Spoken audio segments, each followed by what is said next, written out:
What's up, everybody? Welcome to Knowledge and Relationships Reckless Reviews with your boy M3, the sophisticated jerk, and the homie Stan Joseph. Hey, what's up, everybody? What's good? What's good? What's good, Stan, man? You Not know, much. I'm just eating dinner with the family. It's gonna take me a minute to have some time to myself. Okay. yeah, Y'all eating over there, Stan? What you cook? Did you even cook? Rice con pollo. That's it. Just chicken and Okay. rice. No doubt, man. Hey, notice that he said he didn't cook though, right? You know what I mean? He just named the food that he's eating. I'm for sure he probably got some nice little snow buddies, right? You know, in the kitchen with him. You know. We're Is that- unseasoned. I don't want to know how to unseasoned food. I heard unseasoned food is healthy though, man. No thanks. Said you ain't having it, huh? No way. Shout out to Stan, man. He needs that extra sodium, man. Like Cooking with Kaya, yeah. He went that whole sodium meal. yeah. The heart clog special. Man, you can put seasoning without salt. That's something white people can't handle. It's called seasoning, not salt. Oh yeah. Yeah, so they can't handle seasoning. Now salt, that's something a little different. But okay. I'll hook you with the no salt stuff before. No salt seasoning, Mm-hmm. how to base your food. There's so many ways of making it. You don't need to always have salt in your food because it already got salt in it. So M3, was it trash? Was the seasoning trash? Did you throw it in the trash? It's like as soon as Stan left. How did it come out? I don't know if he made it. No, I sent him the recipe. Oh, okay. Wait, you said who the recipe? You? Oh, you said you will send me the recipe? No, I did. I sent it to you in the past. I don't remember that recipe. I don't think so. No, I mean, you can send it from different sources though. Sometimes from TikTok. If you send it on TikTok, I got your. No, I sent it to you on IG. It was Epis. You make your own green seasoning and then you add it to your food. You have to blend it from vegetables and then you add it to your food. Man, that sounds like a lot of damn work, man. If you want to stay alive. That's not like that type of like what celery salt, huh? Like you blend the celery or whatever or grind it up. There's a lot of vegetables you put in. What's up, Von Eric? Shalom. Bro, salute. Yeah, what's good, Von Eric? Yeah, that sounds like a whole. So now you got to cook all this shit just for seasoning. Then you got to prepare your meal. So Stan done doubled your cooking time, like yeah, man, 3 damn hours and shit. You got to all those vegetables. You want to be alive? You want to make a new happy wife? I mean, here you go. Now he's gonna have you. What's that? When they make the beef jerky, drying it out, he's gonna have you. Marinate. Turning butter like you're Amish and shit. Hey, marinate your meat. I mean, you want that stuff to be good. You want to add salt to everything. Nah, I'm messing with you, man. Send it to me, man. I'm interested. Okay, I will. I'll put it in the group chat. All right, for sure. Hopefully it goes to my junk file though. Mm-hmm. Like it did the M3s. Then when you come to California, we're gonna take you to the restaurant that sells the earpiece for $30. I'm like, here you go. Selling what? That sells it for $30. Since y'all don't want to make it, I want to take you guys to the restaurant that sells it for $30. Wait, Stan, did you make it already? I make mine. Yeah, I make my own. I'm not All giving right, all right, I gotta try the one you made first. No, though. You know what I mean? you pick your own, or we're gonna go to the restaurant. You're gonna pay $30. Stan kind of messed up, man. Right. Let that brother come over and live and get a plate, man, and try it out. Yeah, man. You know, I got the sample platter. Yeah, the topic we have on tonight lines with this. I stopped being Mr. Nice Guy because of this topic we have on tonight. Oh shit! Okay. He triggered. All right. Shout out to Stan. Yeah, man. Being greedy on a Sunday. Yeah, on the Lord's Day too. But speaking of Lord's Day, as we're gonna talk about these beautiful women of God, right? So the topic is, are Christian women too picky in dating? And this is a discussion from Harley Initiated. So shout out to the guys. We will definitely be reacting to them. So, we got some women and men on the panel, and, we're definitely going to play it on the acts of all fair use. Yeah, And what you were talking about. for background. So Mm-hmm. I thought this was a good conversation because I think they had a couple panels on this, and I think Yeah. the two dudes on that own the network and stuff, man, they very solid dudes, man. They the ones that hosted the Yada Anton debates, Mm-hmm. No Fugazi and Yada. So they do a lot of creative stuff, but the whole concept of this panel is like I think they're both practicing abstinence, and so were a lot of people, and they were having like a Christian type dating. Check out Stan, but they were having like a kind of a Christian, dating show, and I think a few females on a prior one. Like there was a guy up there practicing abstinence, but I think he got nixed, or he didn't get chose pretty much, and they were trying to break it down like, hey man, like, not only do y'all want to practice abstinence and stuff, but y'all got a lot of preferences and stuff too, man. And, it's going to cause you to be single. So that's where the discussion is kind of starting off like, hey, are, Christian women too picky? Because, a lot of times people are like, hey, man, we're not finding a lot of guys and stuff. They're not coming around. So that's where I guess they're trying to break down in this conversation. Like, hey, is it because of your preferences, or is there not enough guys like this? Let's figure this out. So now it was a very good conversation, man. But I thought it was interesting. Well, before I guess we played the video. My question is, and Man, I don't like to like turn this like on race or anything, but do you think it's kind of exclusively harder for like black Christians to kind of like find what they're looking for versus maybe Latino Christians, white Christians? That's the thing that I always like wanted to know, right? Because I feel like in a dating world, like I feel like black people kind of have it the worst, like when it comes to like finding their own kind. But then, especially like when you're trying to practice the abstinence and having additional preferences, I feel like that also makes it a lot more challenging. But who knows? I don't know. Before we toss it over to Stan, I don't think, man, I say no. Okay. And I don't think like nobody's looking for no discipline, to be honest. I think that's the issue. And I think by the time people get the abstinence, they already been ran through, man. So it's that's the issue. It's like, hey, man, I want to do abstinence now. I done circled the block a few times. Now you know what? I'm gonna wait, and I want this person to wait. And I think like what hurts a lot of people, and especially females, it's like not everybody's gonna be receptive to what you want to do. So it's just like, man, when you have like that walk, a lot of times that walk is just for you, and it might not yield like optimal results, because it's just like, hey, people, there's still attraction and all this other stuff. So it's just like, man, I don't think people take that into consideration, and that's when they start lashing out like, oh, there ain't no good people out here. It's like, nah, baby, you got other stuff going on, and plus, like, if you did like have that pass, people might not take, the abstinence part that serious, because they're like, man, you done did all that. So I think that's the biggest issue. And I don't think it's just towards black people. I think most people at a certain point, especially when you get older, just ain't willing just to go cold turkey. You know what I'm saying? That don't mean they won't like wait a good period of time, but to be like, I'm not going to do this till marriage. And you like in your 30s, is like, good luck with that. Because the mystique of like all the sex and stuff is like that's gone, man. So yeah, I think that's the biggest issue. Stan, go ahead, cook. No, we have this saying, the final stage of a 304 is a religious woman. Damn. The counterpart to that, the final stage of a thug is a pastor. Oh shit! I didn't hear that one yet, but damn, that's what I see, because there has to be another side to it. If you have cravings and you're looking for a street dude in church,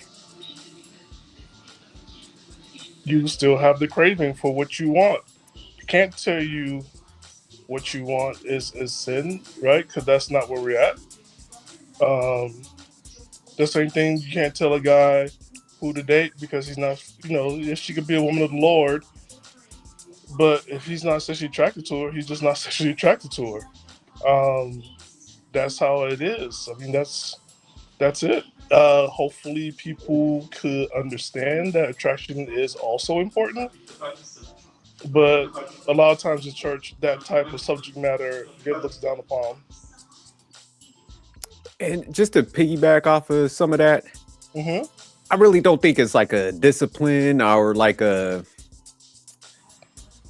church issue. I think it's a preference issue, honestly, man, because it's funny. I was talking to somebody about this because even Bruiser's video that came out, we were discussing that, and I'm just like, man, I know so many dudes that I work with because I'm in professional settings, just like y'all and stuff.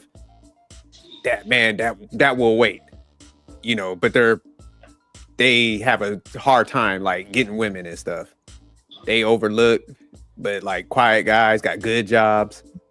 So it's just like, man, I think there's like on both sides, men and women, that good people that just probably stick to themselves, maybe a little socially awkward, shy and shit, but nobody want to holler at them. So that's the truth. I think people want the attractive people to have the discipline and stuff.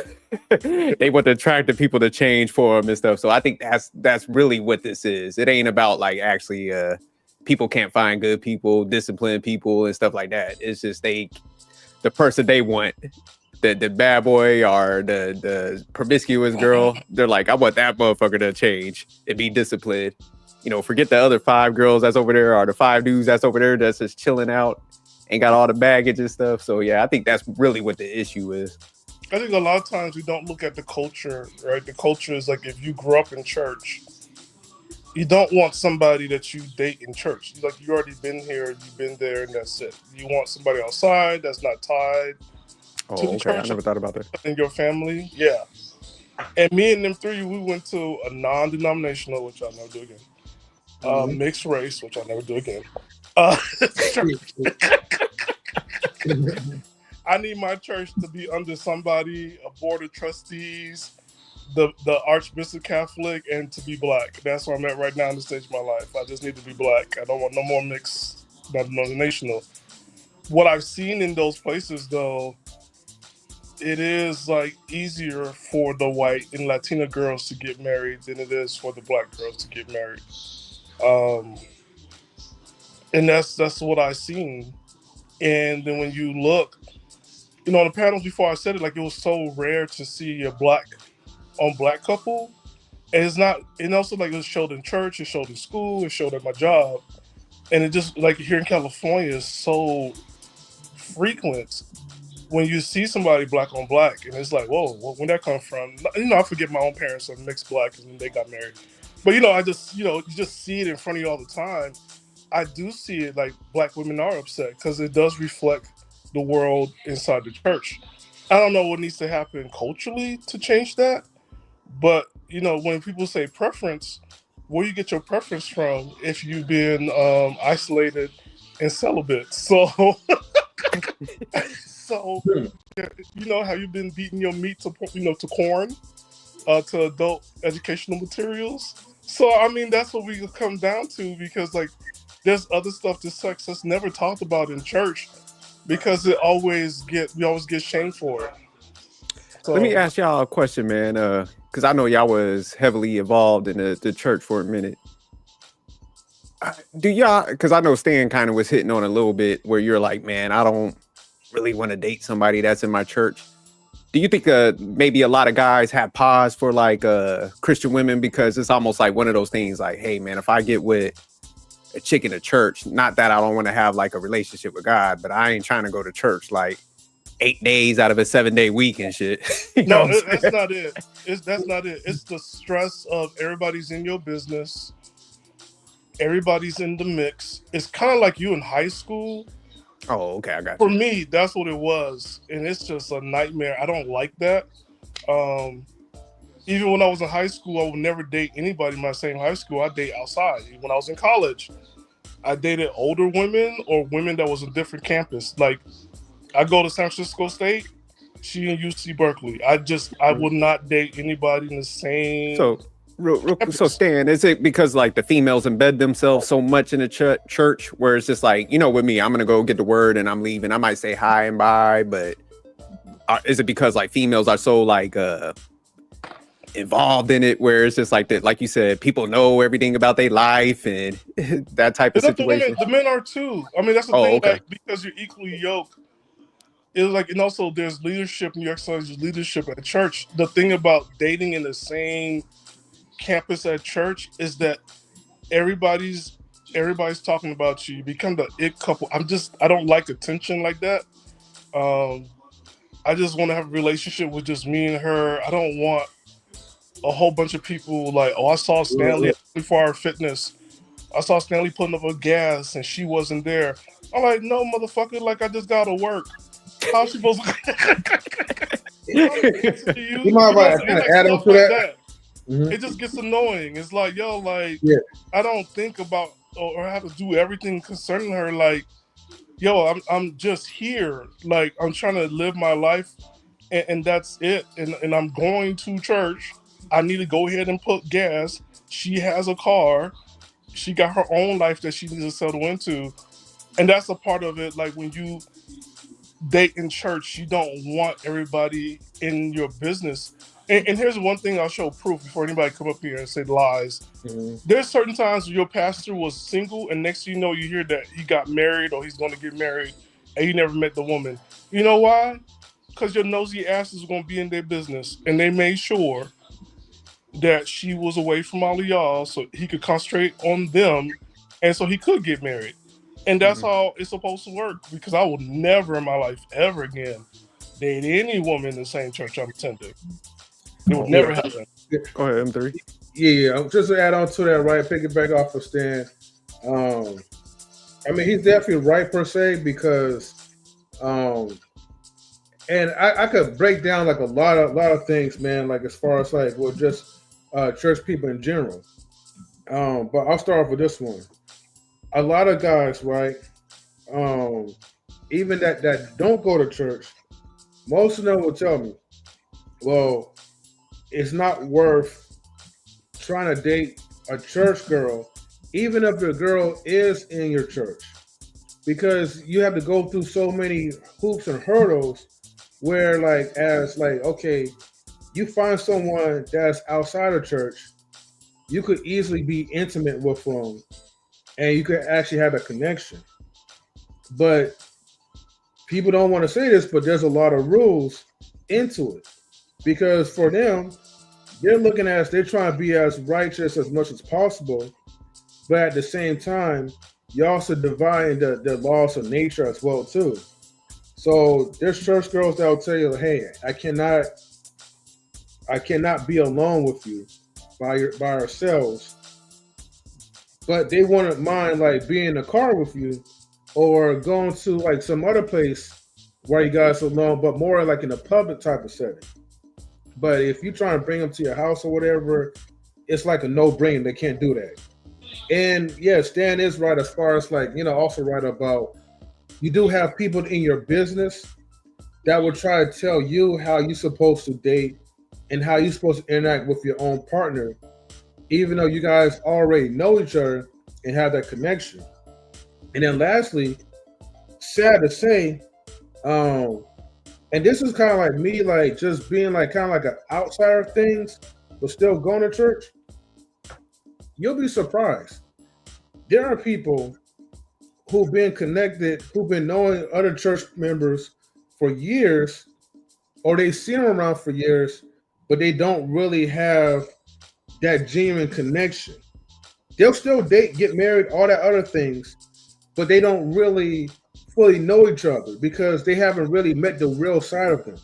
They only met the church, the gospel version of them, which is also kind of dangerous because once you get married and you're living together, now you're forced to really see the real side of this person when they are worldly, when they are godless. And I've seen pretty much both sides because I'm the type of person I know not to really, I just know how to keep my mouth shut, you know. So you build that rapport, and especially outside of the church, that's when you kind of get to know these people. So in other words, if I want to get to know a church woman and I want to build with them, I would have to be in a fixed location that's outside of church. And honestly, that would have to be probably like at work. You know what I mean?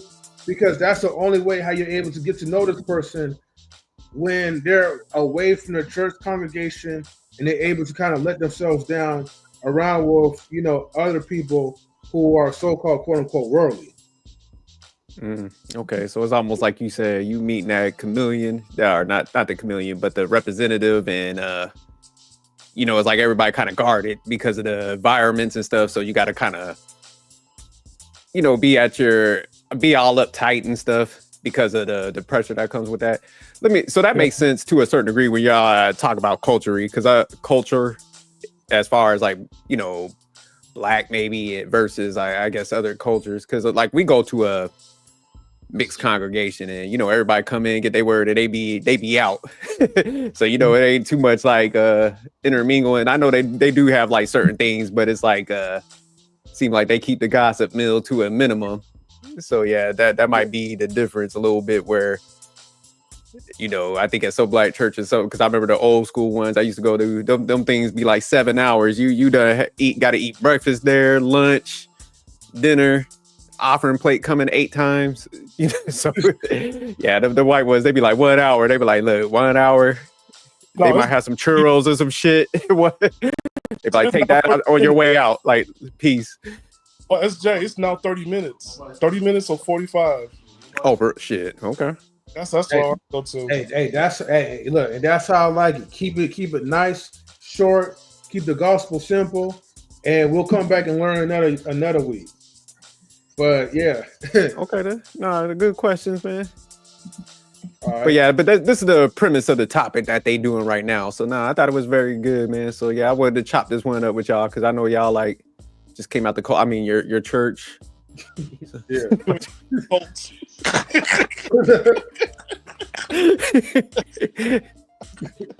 Yeah, we're strong survivors though, So the one on the top, Kenya, that's the one. She's struggling out here. She damn near snap on this panel. She's like, look, God damn it, I done tried us all. These brothers are like, no, I ain't waiting. So yeah, she gonna get to it. Okay, for sure. All right, let's go ahead and play it, man, because I wanna hear him speak. Fair use. Where do we even start with this, man?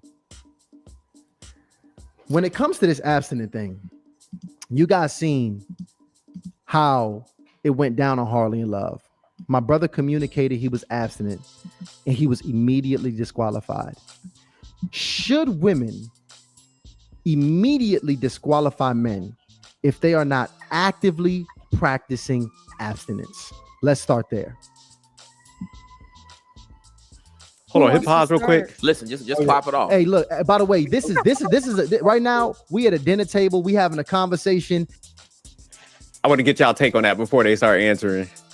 Yeah, do y'all think like women, if that's what they're looking for, they should like if a guy, they go up there on a date, they're talking to a dude and she's like, look, I'm big on my journey to my faith, I'm practicing abstinence, and the guy's like, look, I'm not there, but I'm willing to possibly do it. Do you think she should just eliminate him? Start with you, Stan. I'm not practicing abstinence for no one, for no deity, for no organization, for nobody. No, we're just saying if she found somebody she's looking at, like not you, but I'm not either. But I'm just saying, should she just move on and find that person that's like practicing that with her? The problem I have with abstinence and purity talks and stuff like that is to act like you don't want to bust a nut and to feel guilty if you do that. And that's natural to relieve yourself sometimes. You got testosterone, you got to relieve yourself, or you're going to get somebody pregnant or go do something crazy, or you're going to add up a new fetish, right? Another new stronghold that you don't need.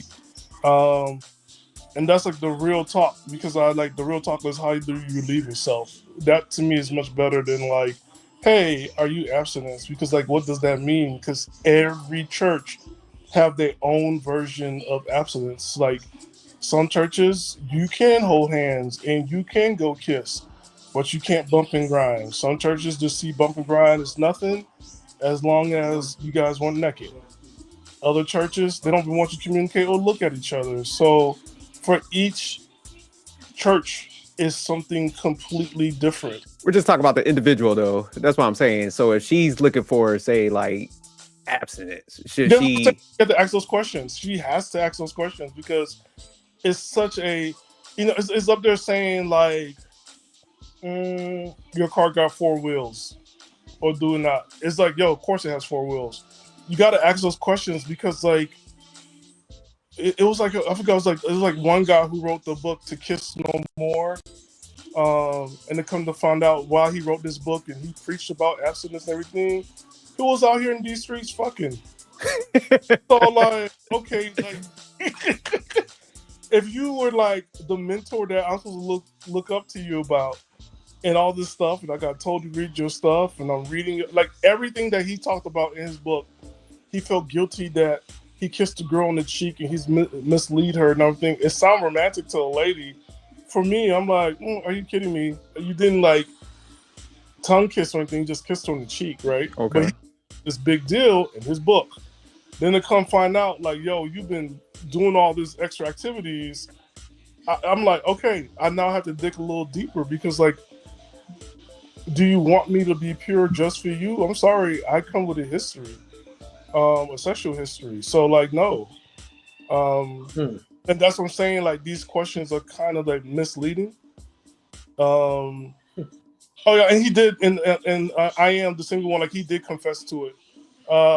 It was an article. He apologized to everyone, and he confessed, and he got out of the Christian faith because he misled a lot of people. He didn't have to do that. He could ask forgiveness and keep going. But it's just like the abstinence talk is always push, but I don't consider it real because you got to relieve yourself somehow. That's it. I would just say if she's strong in it, she should nick somebody that ain't on that path. Like, you got to find somebody that's on there with you. I would say that. What about you, M3? Basically, like if I'm not willing to practice abstinence, should I? Not her. She, because they was asking about. Mm-hmm. I mean, should be in the right to disqualify people if they're not matching the abstinence with her, right? Yeah, that's all it was. Yeah. I mean, I feel like if the person is where he's at, where he's struggling, but he's willing to give it a shot to practice with her, I don't think she should immediately disqualify him.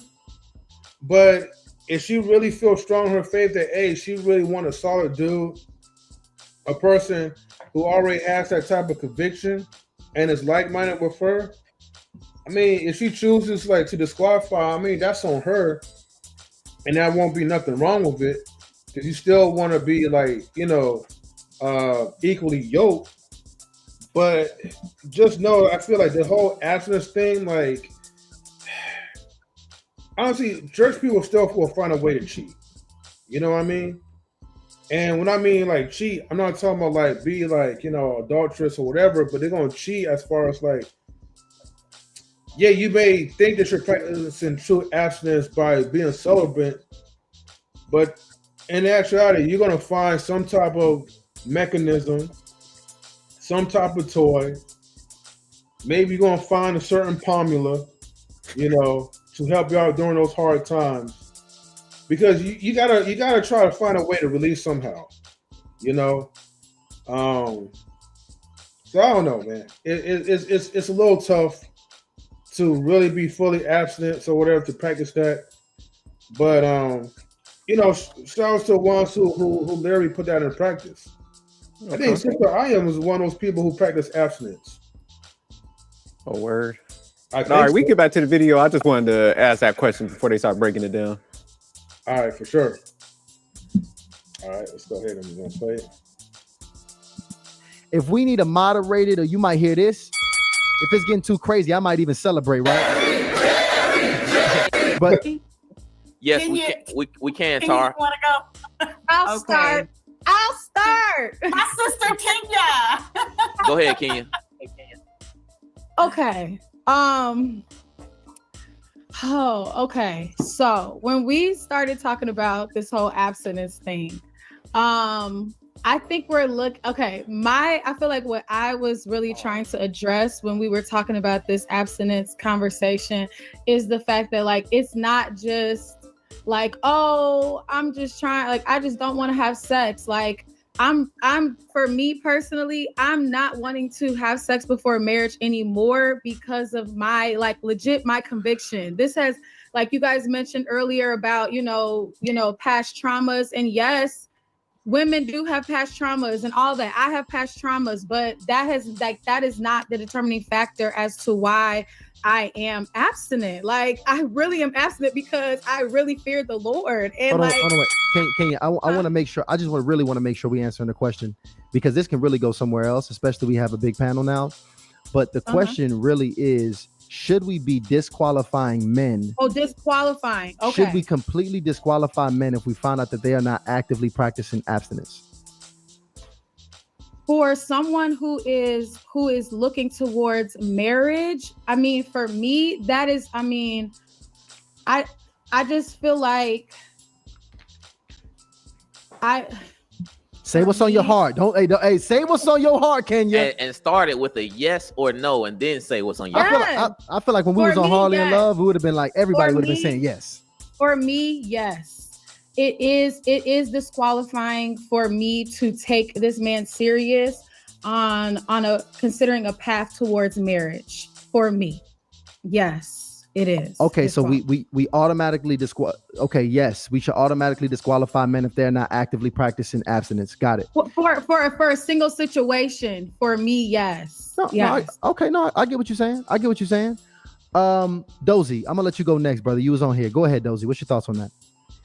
I would say absolutely not. We don't disqualify people if they're not actively praying. We don't disqualify people if they're not actively going to church. So absolutely not, because everything can change, especially if you point them toward Christ and they get closer to Christ on their own. Then no, you shouldn't actively disqualify them. I don't actively disqualify a woman if she comes to me with anger issues. If I point her toward Christ and she fixes it, then boom, you feel me? We a great combination. So the answer is no. Wow. I'm definitely disqualifying somebody that got anger issues. Bring Miss Jones in, then we'll move to Tara. Miss Jones, what's up? Yeah, he's definitely trying to get some kudos, man, some brownie points. So. Nah, I think he was being genuine, but shit, I'm out the door. Like, forgive and forget my ass. Like, like I can help pull you to the Lord, but I ain't about to pull you into my life. Damn that. So yeah. So shout out to him though. Yeah, he a patient man. What's up? Absolutely not. And if I could get some metrics, you got 1.8% of men worldwide that are Christians that are over 6 feet tall, earning at least 5 figures. That's 1.8. So if you start disqualifying people, I don't know who you're going to date. So I'm going to say no. But I do want to preface that we're talking about mature women of God that are not struggling with their sexuality. I just want to say that. We're just talking about, women that are abstinent, if that makes sense. So no, don't, like my brother Dozy said, no, don't disqualify them, but you do want to qualify them as you vet them, right? But hit the pause button real quick. No, I'm not abstinent. We got to go to Stan. Stan made a face. Stan, why'd you make that face when she said that? They struggling out here.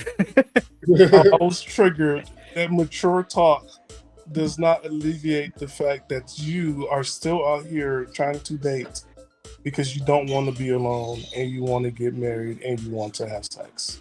So yes, you're still struggling. Just because you mature in Christ does not mean that you don't have desires and needs. Okay. And that's why this Bible talk stuff is just like, ugh. After this, I'm gonna be listening to Coach Greg Adams for the next 2 days. But you said you gonna go to the bar and shit. Yeah, I'm going complete red pill. I just can't. But they kind of the way y'all was replying. They were kind of, some of them was giving similar replies, where it's like it's a little more nuanced than yes and no. So I got that. Yeah, they got it because of every church have their own doctrines on how to do things. But that mature part, right? You still have older women in church who go into convictions with not women down loose, but I forgot Ruth, right? Waiting for my Boaz. Like there's a lot of women out here waiting for their Boaz, and it's like, yeah, they're doing everything they can in church. They're older and whatever, and they're mature in Christ, but it does not alleviate like they're alone. They want a husband. They want to have sex. And that's the part about it. We don't normalize sex. We shame it and make it look like it's a sin. I'm like, well, newsflash, how you get here? A lot of us, our parents were married. If you look at a lot of our ancestors, a lot of them were not married. They saw each other. You would twinkle in her eye. Like our dad was a twinkle in mom's eyes, and she was an itch in his pants. And then here you, next generation is popping up. So I'm like, man, I'm gonna say something fucked up, but I think it needs to be said. It's not gonna be too bad, but I mean, I think the waiting could only go up to like 33. No, nobody's waiting for no 40-year-old coochie. I'm sorry. You hit your 40s. Like I'm 46, so I'm just saying, man, ain't nobody waiting for no. Like, we gotta keep it a buck, man.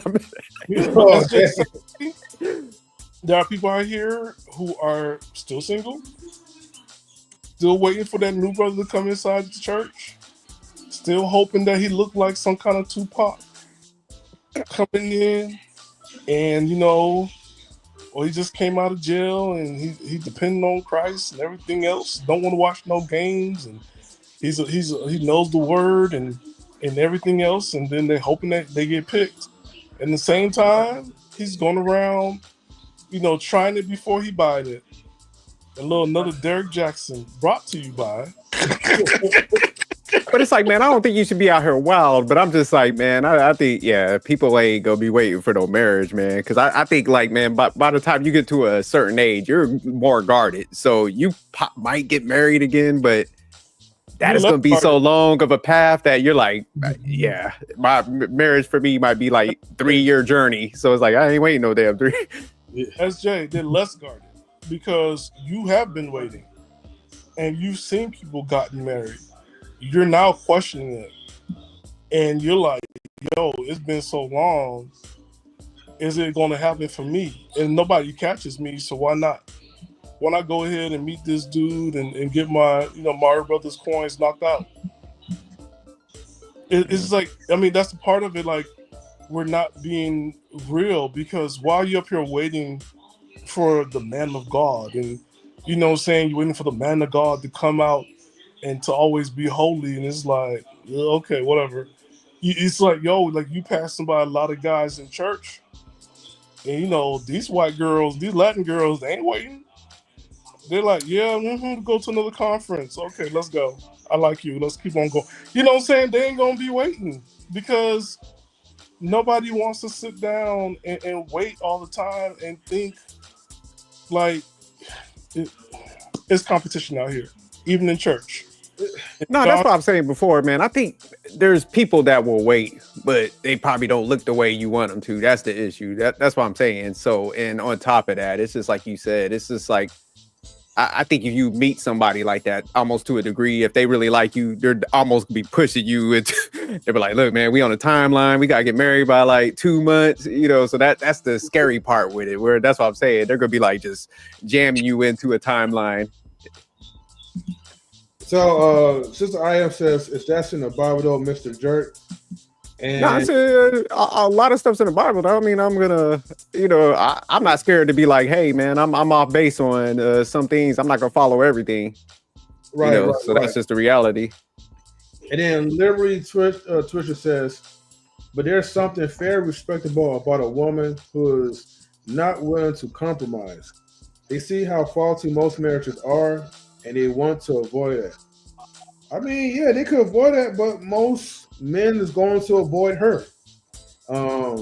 If her standards is too beyond what she's looking like. But I don't think it's really a issue with because I mean, there's a like Stan said it earlier. There's a lot of people that had sex and got married and are in good relationships. So it's just like if that's your preference, yeah, man, like that's your standard. But you got to find somebody that is within that standard. You know, that's the thing with everybody. So it's not a right or wrong thing, man. It's just like, you know, you got to be realistic with certain things. You know, that'd be like if a guy was like, hey, man, I'm never gonna really pay for dates and shit. What's the likelihood of him finding a woman out here? That would be the equivalent to like a female finding a guy that's gonna kind of wait. That man, it's hard. So, hey, I like the guy from Twitch where he said she won't compromise.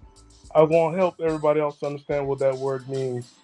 He says she won't compromise means that she won't settle. And that's what it looks like in the world. Nobody marriage is perfect. You could look at the marriage and have judgment, but guess what? They're still married, and guess what they're also doing? They still fucking. If you're not going to compromise, you can go ahead and make it seem like it's holy. But it's kind of like, I've got this a meme that goes out to say, it's like, she's like, I'm still waiting for my Boaz. And the fake Jesus is telling the woman who's praying for the Boaz, like, I sent him to you, but you made him into your friend. So. Oh, okay. She put him in the friend zone, huh? You know, we have to look at that because, you know, to compromise and looking at Christian marriages and you feel like you're better. I'm like, no, that's more fear. Are you scared? Because guess what? Nobody's going to be perfect. Everybody's going to have arguments. Like if you're really going to follow the word of God, here it is. When you get married, you're supposed to have a whole year off from doing everything. It's just you and your wife enjoying yourselves for a full year. The honeymoon is not for a week. It's for a full year. You don't go to work. You don't go to no church. You don't go ahead and do all that stuff. So like, yo, that's what the word is. You spend a whole year taking a break from everybody and just focusing on yourselves and grow. And that's one thing I have to say, like, yo, to say that you're not going to compromise, and because you look at other people's marriages is different, because you're not looking at the worldly marriage, looking at marriage within the church, and that's the case. I said that's fear. That's not compromising. You gotta look. I wouldn't necessarily agree, because I mean, if you have your standard and you stick to it, then you can't compromise on it. So I agree to that extent. Yeah, you know what I'm saying? It's only when people start complaining. It's only when people be like, hey, I can't find somebody, and you know, they start overlooking good people that probably meets those standards. Because like I said, they start mixing in preferences and stuff. So that's where the issue comes. Yeah, because like, what is your standard based on? And this for men and women of God. Like, what is it really based on? What is it that you can't get away with? And I'm very clear. I let people know, like, look, and there's not about no transparency. I just don't like the little cliche words. Like, I know my weaknesses is Delilah's. I don't like Jezebel, so you're not going to run my life. Delilah's is what get my attention. I like me some Philistine women.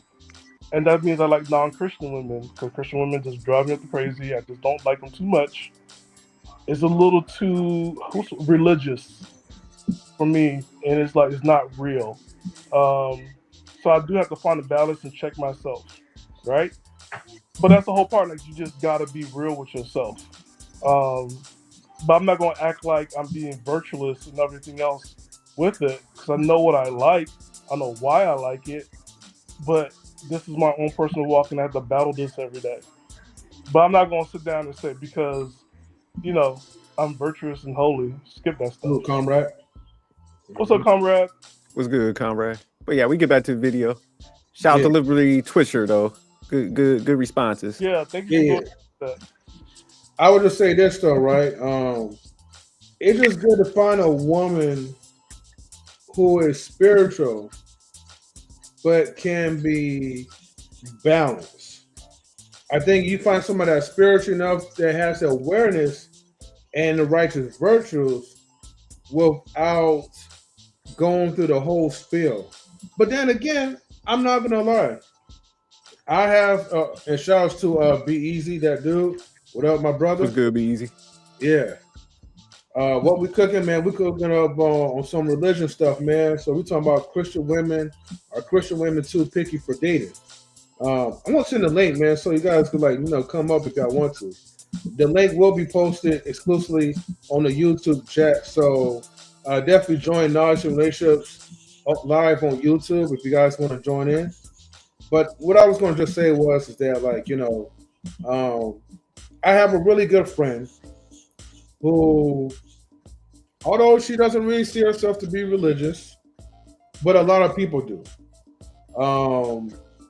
And quite frankly, I mean, the way how she is, like, it could seem like she's a very religious person because, she tried to follow, like she's actually trying to follow the Bible, read the Bible, live by it, or whatever. You're always gonna make your mistakes, but that's the culture that you set yourself up, like when you're trying to be immersed, like with the Word of God. So, and out of all the other actual religious people that normally I wouldn't tolerate, I could tolerate her very well. I think she's solid. So shout out to the ones who's really trying to live their life in a godly type of way. I just think that by nature it's just hard, man. That's all. Yeah. Yeah, it's definitely a struggle. Shit. Yeah. And you got the Jerry curl. You said you got the Jerry curl like you with NWA back in the day and shit. Well, I got to bring the curls out though. It's not Jerry style, but you know what I mean. the naturals. And Karma says, "LL, they are not too picky." LL. Well, maybe in 2025. Oh, okay. This religious ish be so contradictory. Contradictory. I mean, you know what I mean. And Comrade says it can be dependent on where everyone is. And I just want to point out too, it's also the guys who are. That's what I'm saying, man. It's not just the women; it's the guys too. And I just want women to know, like, it's not primarily you. I know some guys who use the Word of God in leadership, minus that place we came from, and this before because I grew up in church. They were putting girls on church on reserve, but they were accessing their sexual rights on women outside of church and getting their experience in. So that's why I always have those questions about when people say celibacy and all these other talks. I'm like, yo, people in church are having sex. I don't know why we're talking about this. Why not talk about how you relieve yourself? Because that's a better indicator of where you go when you're stressed, or where you go when you're full of lust, where you go when you're lonely, to me, than like trying to read me some scriptures, because I don't like, yo, that's not realistic. Oh, okay, I got you. Yeah. Okay. All right, we get back to the video. All right. Talk to you no more. Come on, who you don't talk to? Now check it out. And here's the thing, because I'm gonna be challenging y'all all night. Okay, I'm gonna be challenging y'all all night on this, because even a lot of my ladies that, because you preference this is for my ladies that's abstinent. I'm gonna challenge a lot of y'all ladies that say y'all abstinent, because I actually don't believe a lot of women that say they abstinent are actually abstinent. They just don't have nobody to have sex with. They don't have anybody that they are actively having sex with. Yep. That they are actively attracted to. Yep. See, let me tell you something. I know I'm abstinent because I got a fine woman that I'm dating right now, and we slept together in the bed last night. Yeah, go ahead and convict me. And I did not touch her last night. We cuddled a little bit, but it wasn't no sex, and it's been that way for some months. I know I'm abstinent. We have emotional connection. There's like it's a deep relationship I have with this woman, and I'm still building with this woman. And there's no sex going down. So my abstinence has been tested. I know I'm abstinent. Put pause, please. He is doing lesbian sex, okay? But anyway, I would say that this is dangerous, because you're now tempting God, because God's not a God of temptation, right? This is dangerous, because all it takes is that hump, that dry humping, and the peeling off the clothes and everything else, and that baby's gonna be here. And next thing you know, we're gonna find out y'all getting married this Thursday. at the courthouse and serving us chicken at God's house. Yeah, shout out to him. Yeah, he's strong in the will. Because I would have been butt naked in the room with some Timbs on, like. So he definitely abstinent. He bypassed all that shit. Oh, I'm not butt naked with the Timbs. Yeah. What one Tim on, the two socks on and shit. But yeah, so he definitely strong will. But yeah, I agree with you, Stan. Like, yeah, that is dangerous. Because I mean, even if you don't go down that path, he gonna start getting emerges. He, like you said, he gonna be married in like 4 months. He be like, look, man, let's go ahead and wrap this up, man. All that desire gonna be building up. So it's like, yeah, man, you might want to knock that sleeping in the same bed stuff off. Because what's good, comrade? Salute, brothers. How y'all doing tonight? What's up, comrade? All right, man. So what's next? Y'all gonna take a shower naked together and you touch every start going on in his mind? Like, that's what I'm saying. Like, I don't like when people in Christianity go ahead and do this stuff because people copycat and people don't think for themselves. So now they're gonna sit down and being like, go ahead and lay in bed together. I'm gonna tell y'all this. Like, don't lay in the bed with me. Don't let him. I'll break some hips. Don't let him bed with me. Yeah. But no, I agree with you. I think that's a dangerous. Like, don't let him bed with me. No, I would not even do that. That's dangerous. Yeah, no, I agree with you. I think that's a dangerous thing to put yourself into because we're all human beings, man. And I'm like, look, if you find. Hey, you talking about practice abstinence? Although, even though Sister I Am says she's practicing abstinence, he has no choice. That's a fact. But I have a choice, right? You said that's facts, Jerk. Yeah, she correct. Yeah, she shut that shit down because he in that bed. He's trying to spoon. He like, like he winning. He winning. He's winning. He's winning, man. He's winning. No, you losing, dog. You was losing. Yeah, SJ was this like it's a little bit of crumbs. It's a little bit of crumbs. A little bit of crumbs. I got you to cuddle with me watching Netflix. Oh my God, it's raining. You can't go out. Like, go ahead and you can sleep in the house. I'll be in my bedroom. To oh, you had a nightmare. Come to bed with me. To okay, no, I'm not going to touch you. Now we're going to do this, and we keep on doing it. We've been doing it for 5 months straight. Come and take a shower with me. Okay, we do that part. You know what? Let's slip the towel on. Okay. That's a long ass process. Oh, it's a long ass. He's gonna get. If they do it all that, they pretty much lying to themselves. But hey, let's go ahead and get Conrad in here. Shout out to Conrad before he kick it off, man. What are you the number 10 podcast in Canada? So shout out to Conrad. Congrats on that. Yeah. Well, y'all asked for the receipts. I'm sorry for getting it to y'all late. But I had the receipt clipped. I just was just sitting on it for a little bit. I had to stew on it, make sure that I'm not even gonna lie, I checked it for 2 weeks just to make sure that when I went back, we were still number 10. You're like, shit, okay, let me this is holding place. You're like, look, you ain't want to slip to 11 and shit. You know what I mean? So 10 got that whole solid number. You know what I mean? You know what I mean? So thank you. A big shout out to you guys and thank you guys because I don't think we would have been number 10 or to be recognized number 10 without y'all up here. Shout out to Will Nkosi. Shout out to all the men, Damien, all the men that have helped the Real podcast kind of take that step forward and have the conversations in Toronto, Canada that need to be had and need to be said. Man, I checked out the competition over here. It's not even deep, so it is what it is. I'm just going to take over this little country over here, this little province over here.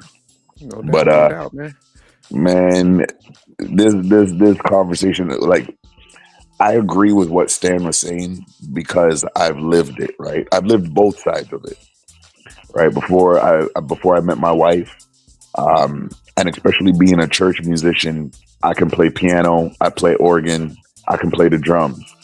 So and then on top of that, me and Pastor's on a first name basis. So it's you get sounds. What O'Shea say? Yeah, we get a booty clapper sounds. No, but it's true. You don't even know like who's looking at you the way they're looking at you until you find yourself in a situation where somebody who's more notable than you is introducing you, and they've been watching you the whole time, and it's been happening since I was 18. So like that's why I said in the comments, I was just like, I don't know if church women are picky. I genuinely don't believe they are, and I agree with Stan. I don't even think it takes all of, we chilling together, it's a rainy night. It doesn't even take all of that for church guys to kind of break those rules and for church women to break those rules. And that's why I want to say it specifically that it's not religious or spiritual people, right? Those who go to church, they're looking to get away from something, or they're looking to find they think that they can find an easy path to a relationship. Not everybody, right? I want to preface that it's not everybody, but there's a majority of people that think that they can go to church, find an easy path because somebody else is in church. They happen to be handsome, they happen to be talented, or he seems really into God. For a lot of us, especially young guys, that's like hyenas waiting to pick up, being a scavenger in the field, man. Like it's a dangerous game, and what it does ultimately. Yeah, bro, it's really like it's a dangerous game because then it literally gives the whole church a bad look. It gives the married guys that are being, resolute to what they've chosen, right?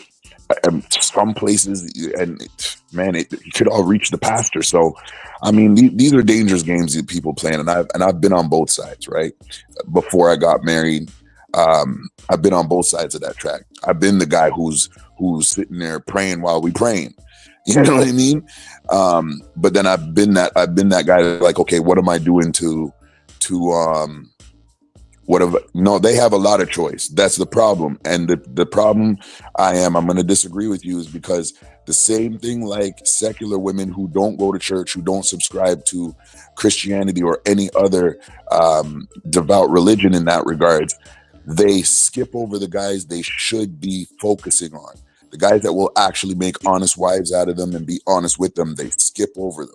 They do the same thing that women in the world do. So I'm going to have to disagree with that. Again, I've seen it from the top go down, and I'm a pastor's grandson. So I have some insight that is just not the general. So Conrad, you said they treating church like a Kendra G single and shit, huh? It's worse than that, bro. It's like a swap. It's like not a swap meet. It's like you going to flea market. I got a question, Conrad. Hey, Conrad. I don't know if you caught on what this guy said. He said that he lying. Oh, yeah, I heard what he said. He lying. But he's spiritual though. That means he's a spiritual liar. But he practices abstinence. Yeah, he's practicing abstinence from telling the truth. So why is this dangerous? Because I point out this because people will copycat this and think You're breaking out a little bit, Stan. Yeah, you were breaking it. Oh, I said, like, what about this that, so people don't copycat this? So what's wrong with this? The problem is the aspect of integrity. That's the first thing, right? It's integrity. Nobody wants to go to a church that has no integrity. The pastor doesn't have integrity. The deacons don't have integrity. The musicians don't have integrity. The regular average brothers that are just attending the congregation, because brothers pick up on things a lot faster than women. And I know I am said, okay, what's the ratio of men to women in these churches?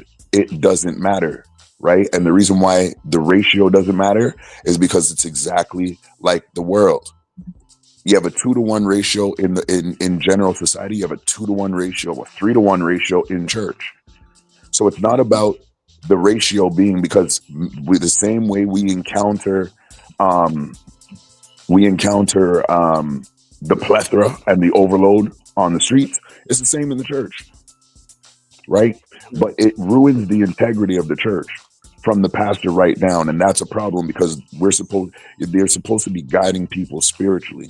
They're supposed to be getting them to understand how to maximize the tenets of the Bible in their everyday life, even when they're in the face of their own fleshly temptation.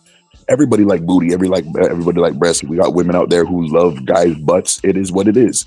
At the end of the day, if the church can't be trusted to live up to the tenets of the faith within respect of everybody else that's in the congregation, well, what are we going to do then, right?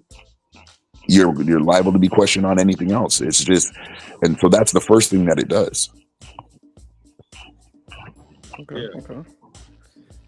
But yeah, we get back to the video a little bit because I want to break down, see what they say a little bit more. But thanks for that, Conrad. Because yeah, you got a different perspective. No, for real. Thanks, man. Like, I want to see what these guys will be saying. Yeah, sure. A lot of people who say they abstinent, you just ain't got nobody that has tried you up to smash at this point in time. It's not really abstinent. But I just wanted to go ahead and preface that real quick. I want to go to Tar real quick. And we're going to open this up, by the way. We're going to have a conversation here. I don't want to be too formal.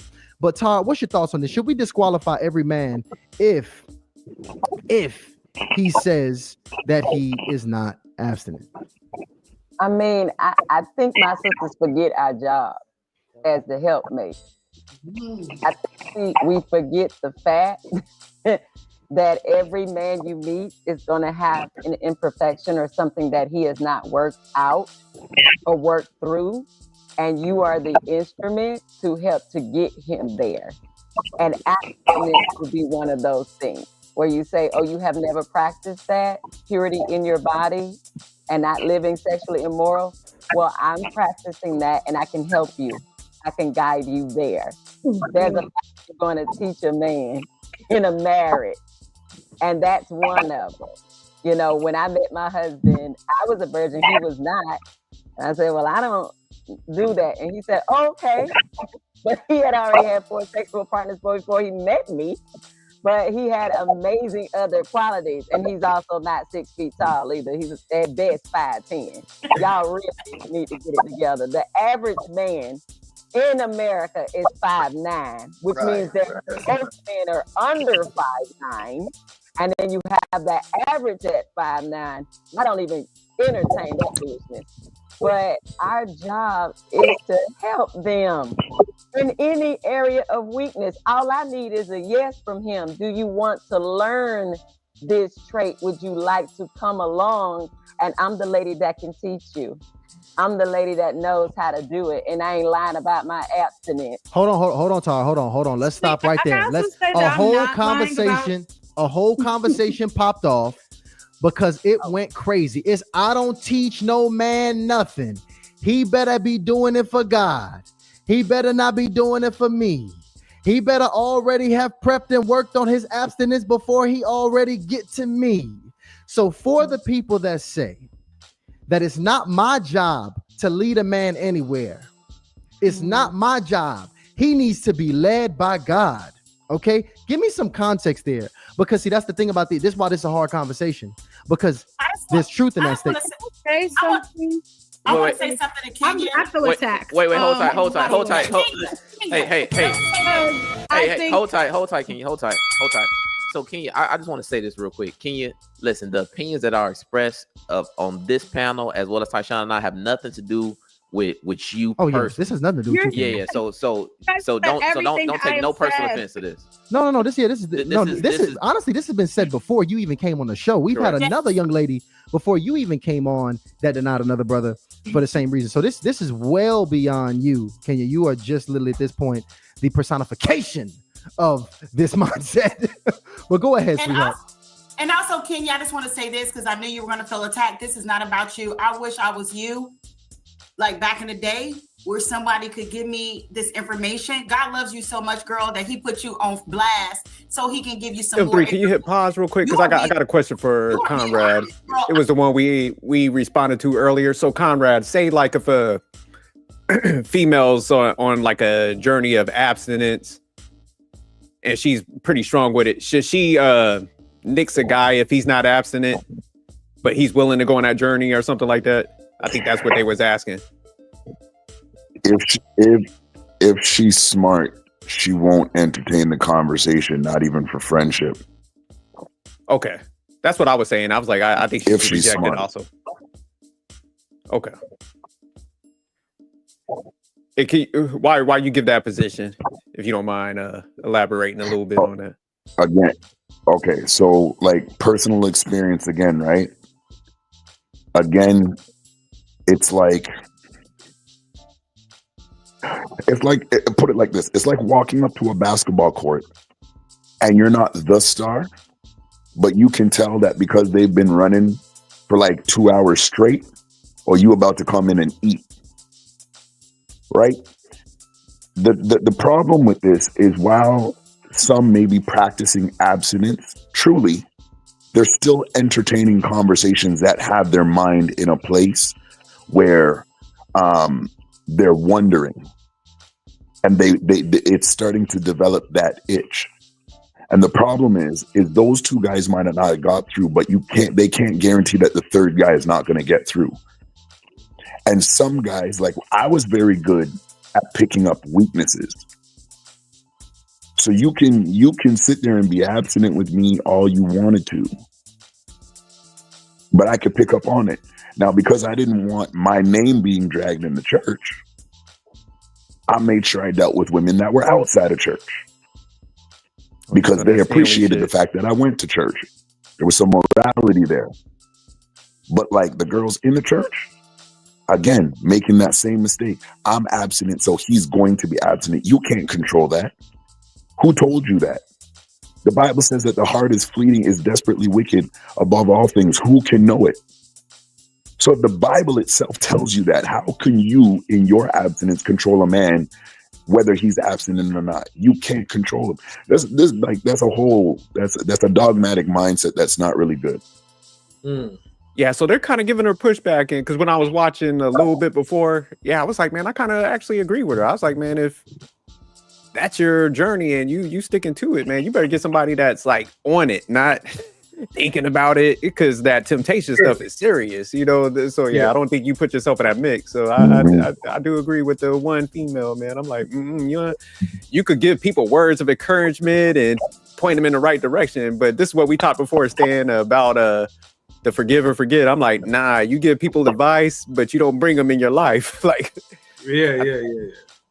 But I like what Conrad was saying. I like what Conrad was saying, because it's just like a lot of times with these conversations, it's like everybody's looking for somebody else to have the discipline so they don't put themselves in trouble. And I'm like, man, that ain't even like religious. If that's the case, you're supposed to be firm in your own stance and walk that path, like, and like you said, prevention and avoidance. Like I think people just don't want to be put in that positions where they have to be the adult. They're looking for somebody else to kind of police up their actions and shit. So it's like, nah, you got to stay away from it if you're weak in temptation like that. But that's why, like, there's so many scriptures, right, that has like sayings about this, right? You know, you have the scriptures where it says like, let your yes be yes and your no's be no's. Then you have the other scripture that talks about, you gotta be equally yoked. Now, keep in mind, this is not something that is a suggestion. This is more of like commandments. Like a commandment that the laws of the Lord that you must follow. If you choose, again, you have the free will, but if you choose to be committed, you gotta follow what the word is saying. Let's say an example, right? Sister Ayam says sexuality is not immoral. Okay. Now, comrade, you're muted. So I know you got to say, but I can't hear you. No. I was saying she's right. Sexuality is not immoral, but how we can go about it can create immorality, and that's the problem. So again, I look at this from, let's say, from the woman's argument to any man. The man is the leader. He's supposed to lead above all things. If I'm a man and I'm leading and she is wishy-washy in her sexual abstinence, and I can see that she can't stand the pressure of my approach, then it is up to me as a man to tell her that. But because of social conditioning, most of us men are hardwired to take advantage of that and be like, I got you. The problem is what these ladies are not acknowledging is what happens when you do meet the guy who's like, I could bust you down and I'm still not going to do it, but we're also not going to remain friends because you are like fishing for gold. And right now it's very easy. Damn, that's kind of deep. I was going to highlight this scripture, right? Because yes, I do agree with you, and sister, I am as well too. Sexuality is not immoral because it is a part of, like, the human system that God, created for us anyway. But however, just like you said, right, we can turn something that is meant to be a pure tool between the man and the wife or whatever, or the person who he's spiritually connected to. But then let's just say you choose to be a 304. That applies for men and women, right? And then you use your sexuality. Oh, even deeper. You know how you have those ugly wives that talk about, like, I'm on a sex strike, and then they use their sexuality as a weapon to control their mate. Now you call things to be impure because the highlight from 24, Romans chapter 1, verse 18 to 32. And 24 says, therefore God gave them over the sinful desires of their hearts, sexual impurity, for degrading their bodies with one another. Which that means, like, you have, like, men sleep with other men or women doing other acts. Or you have an example. I think the woman, is she from the UK or something? Remember the woman who's trying to, who's sleeping with, 100 dudes or black dudes or something, and now she's pregnant? Yep. Yeah. So, yeah. So you're right in some cases, but at the same time, sexuality can be corrupted and it can turn into something that's immoral if you choose to go through that lane, unfortunately. Yeah, I agree with what you guys were saying, but the only pushback I would give, because I think sometimes, man, I agree, man. Like, as a man, you should have leadership and lead by example, but I think sometimes we give coverage for ignorance. So we got to be careful with the leadership shit, because I know, like, if I talk to most guys, and I was like, I ask people a simple question where it's like, man, have y'all ever, like, had female cousins or friends and you're like, don't go mess with that guy, he's known as a player, and they fucking ignored you and went and mess with that guy anyways? Because I have a lot of cases like that. So that's what I'm saying. It's just like a lot of times we can't really use the leadership thing. And I was having these debates for the past couple of days, because I was like, it's almost like people want to use the leadership thing as like a way to cover, like, their bad decision making. And it's just like, man, if somebody would have told you not to mess with the guy that you had a trauma from, there's a good chance you would have been like, go kiss my ass. So we got to be honest with this stuff. So I think that's sometimes the issue. Right.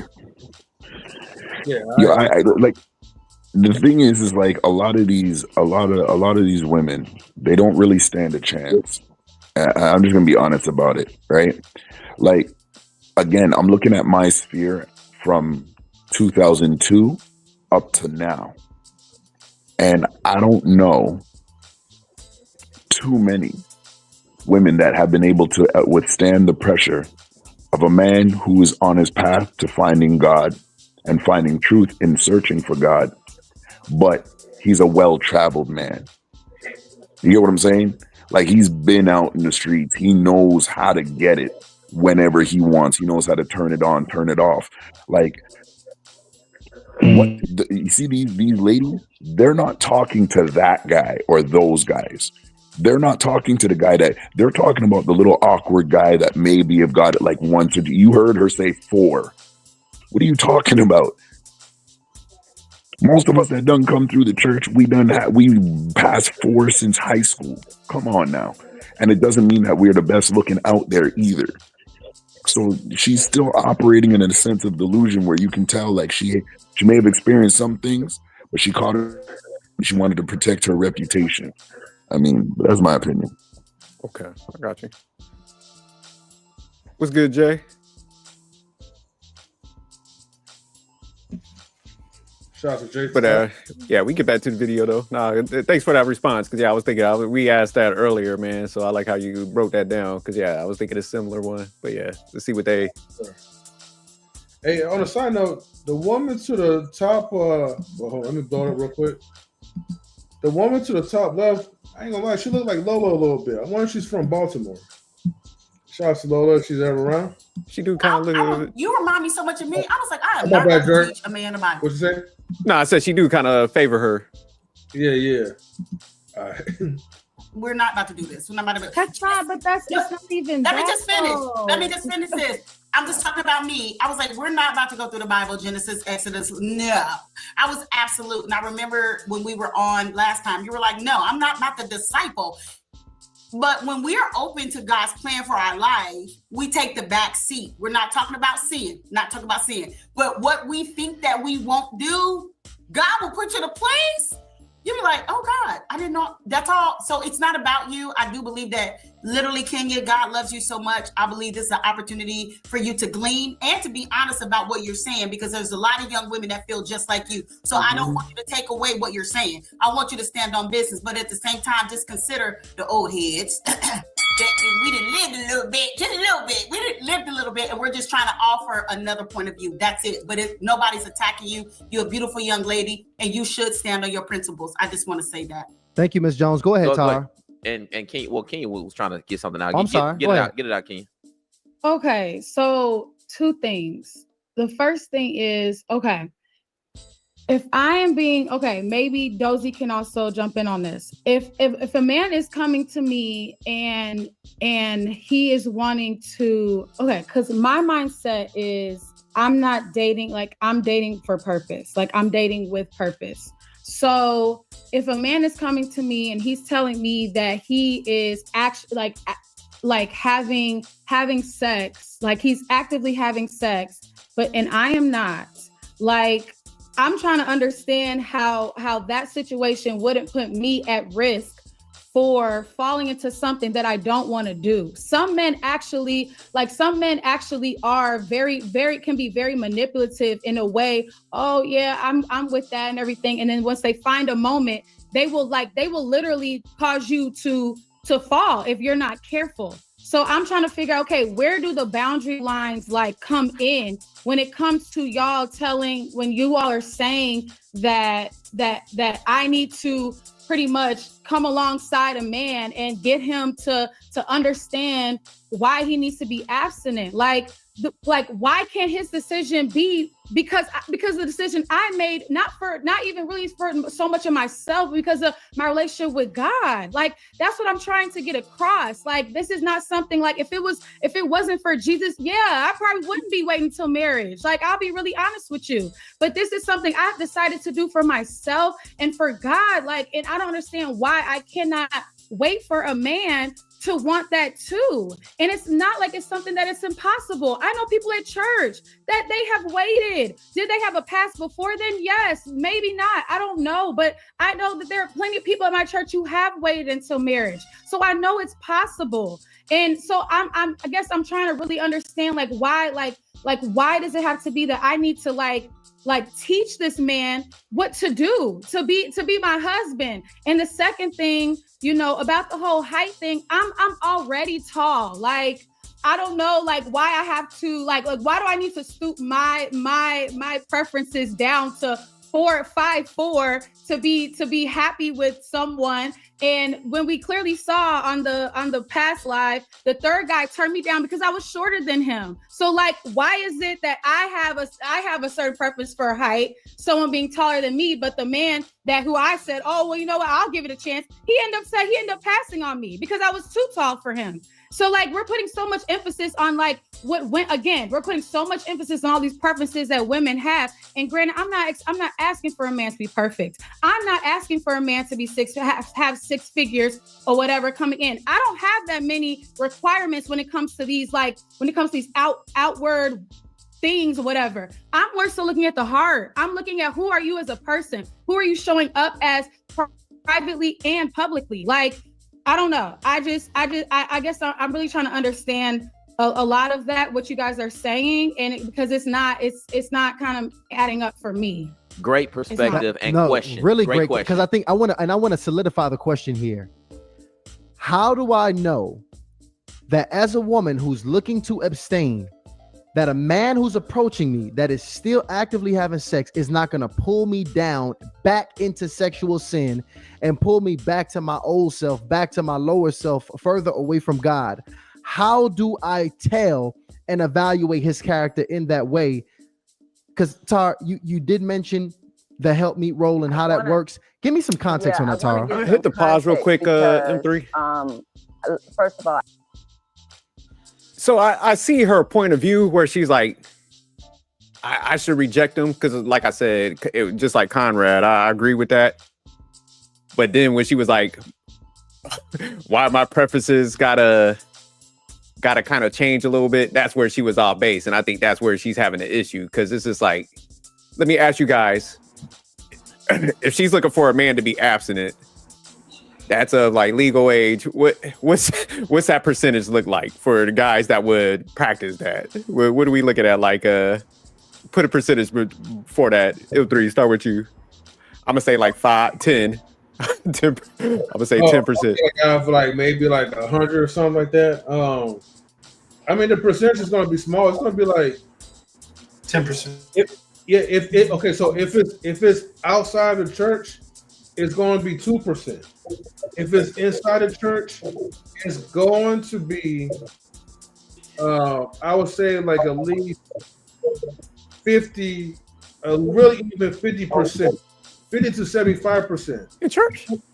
Yeah. But hold on. But if you're looking for the most attractive man who's also a formal thug, who has that aura about him, your chances is going to be 15%. Okay. Yeah. So, okay, you gave it 3. All right, Stan. Look, Vargas. I'm sorry. The look of disgust on my face from these panels. They came after her, right? Mm-hmm. They didn't go after him, Mr. Baldy, to the far left. Well, let me vote up. Yes. He's actually in bed with his girlfriend. Okay. And this is the same thing that she's talking about, and they want her to teach that guy. And I'm like, yo, the conversation should be on Mr. Baldy on top. Like, to be fair though, he ain't do nothing though. Maybe he is strong enough to not go down that path, so he ain't do nothing. So he's worse. I gotta take a deep breath, Conrad. Help me out with this one, because my spider sensitive thing, and I'm gonna sit this one out because. But give what about the percentage, man? Like, yeah, what about the percentage then? What percentage of guys do you think are going to practice abstinence over 0%? We got this thing called testosterone. What are we talking about? We busting nuts. What are we talking about? No, Stan, you gotta be specific though, because remember, I'm going to be specific. Being that I got a phone and it's for free now, I could watch in certain states. It's free. I could watch that. If I go to certain places, because I'm black, I can get access to it and get paid. If I go to work, because I'm also black, I'm going to get it for free and get some extra hours. Okay. We have also non-black people that's around in this. Well, guess what? I don't know how they live their non-black lives. I just live my black life, and that's one that I can vouch for. So, we're reflecting upon you. It's not about you right now. It's about the majority. I can't relate. I can't relate with them. You had this little thing. You got to it. I mean, straight up, I could go on Facebook Live and meet people, or go live on TikTok. Let's meet up. Let's shack. And we're also in this era of what do they call it now? Like hookup culture. So I'm gonna say 0%. And I'm just being honest, because this whole thing of like, even before hooking up, all you need to do is close the light. Parts are working. So like, ugly people being born every day, that's what we call ugly. I don't call them ugly, but you know what I'm saying? Like, the access is there. So I'm going to say 0% people practice the abstinence. Stan never answer. Ruthless. All right, comrade. What's the percentage of men that would practice abstinence? I'm going to use a more finite percent because 100% is too broad. So out of 10, I'm going to have to give it maybe like a 3 out of 10. So maybe 30%. Now, out of that 30%, let me qualify it. Out of that 30% is still, even in church, the amount of guys, about half of that 30% is the guys that those girls don't want. They don't dress the best. They don't coordinate their suits the best. They're not really showing out any talent or anything like that. So even after you trim that, it's really 15%. Right? And out of that 15% that was practicing abstinence, you might get like a solid 3, maybe 5% of the 15% out of that 30 that is actually wholeheartedly practicing. Not because they can't, but there's a conditioning. Like, can we be real for a minute? Like, if you come to, like, I'm a pastor's grandkid, and even I done been through before I met my wife. Like, you don't just turn that off.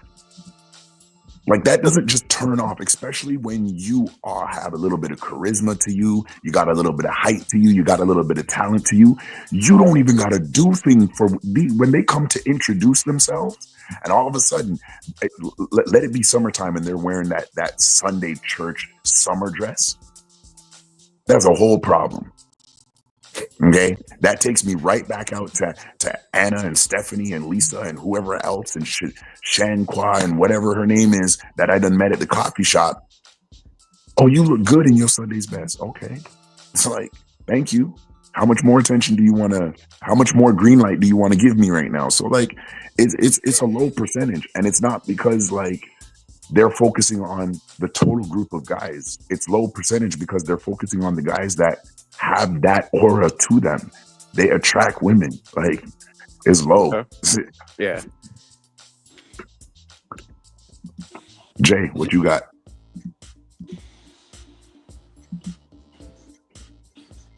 I think you're on mute, Jay. My apologies for that, guys. No, you good, man. Hear me? Yeah, we can hear you. All right, cool. And by the way, guys, I always move myself so I don't talk over anybody. So, let's answer the question first, but because there's a lot of things I can say to this, but let me just keep it real because I'm a former Christian and I can tell you right now. Inside the church, probably be 10 to 15%, but it won't ever get to 20. I can promise you that. Outside,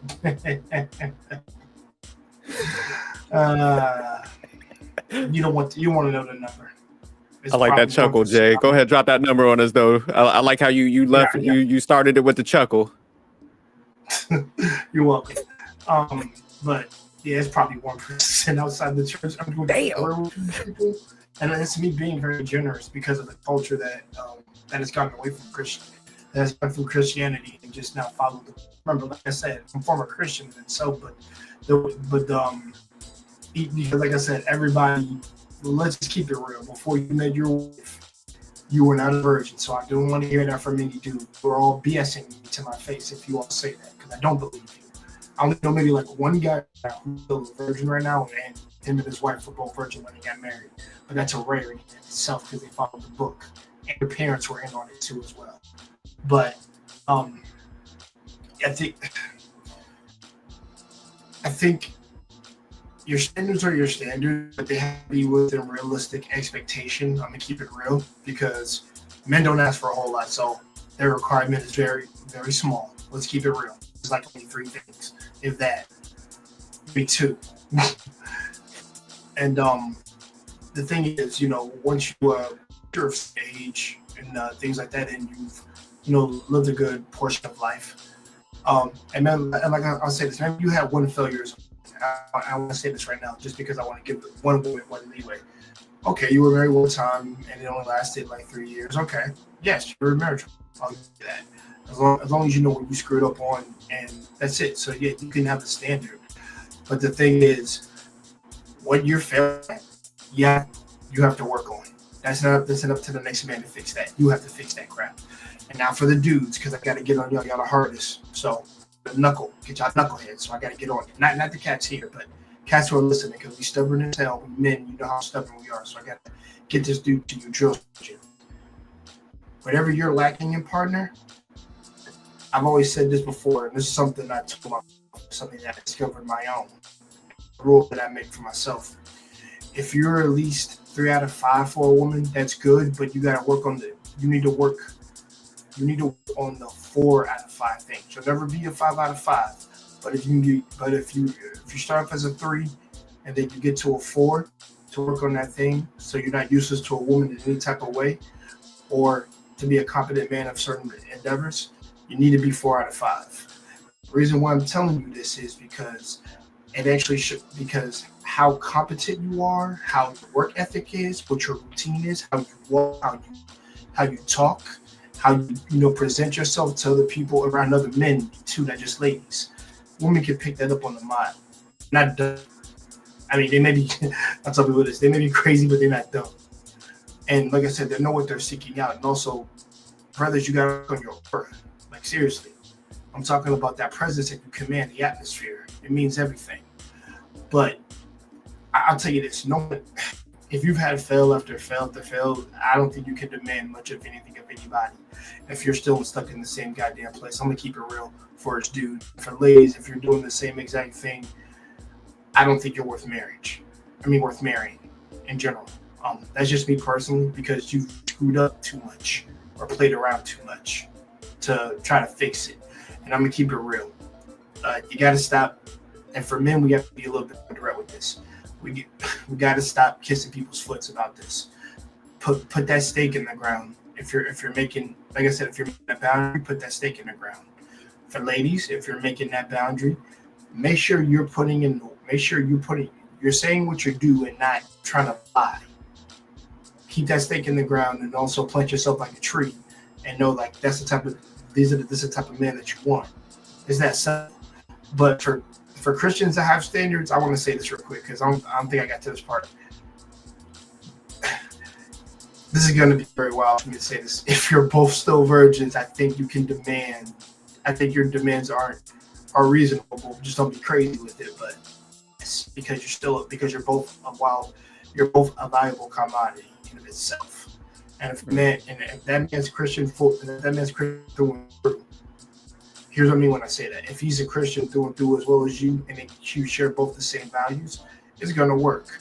Because I think there's been nobody in your life besides him, the one you get ready to marry. That's how that works. It doesn't work when, well, you've been all over the block, or probably to different people. So that's just me. I'm preaching. I just think there's a discrepancy out there that people are trying to make an agenda and a rhetoric about, and it's not. No, I totally agree with you. Hey, I want to pop out the population. When I say 0%, there's a population at church, outside the church, they like the Christian guys, and they're gonna turn them out. And I seen a couple of them got turned out, and they left church because they got turned out by sex, and it wasn't somebody in church. It was like they saw them from church on Sundays. Can you come pray for me? Lay hands on me. I'm not gonna go to church. There are some people that are into this stuff, and they like turning guys out from church. It happens, and I see a lot of guys like left church because they got access to sex. Yeah. Real quick, I want to Master Duck Slimes. The comment isn't the point of religious women is that they're supposed to be picky, and same with religious men.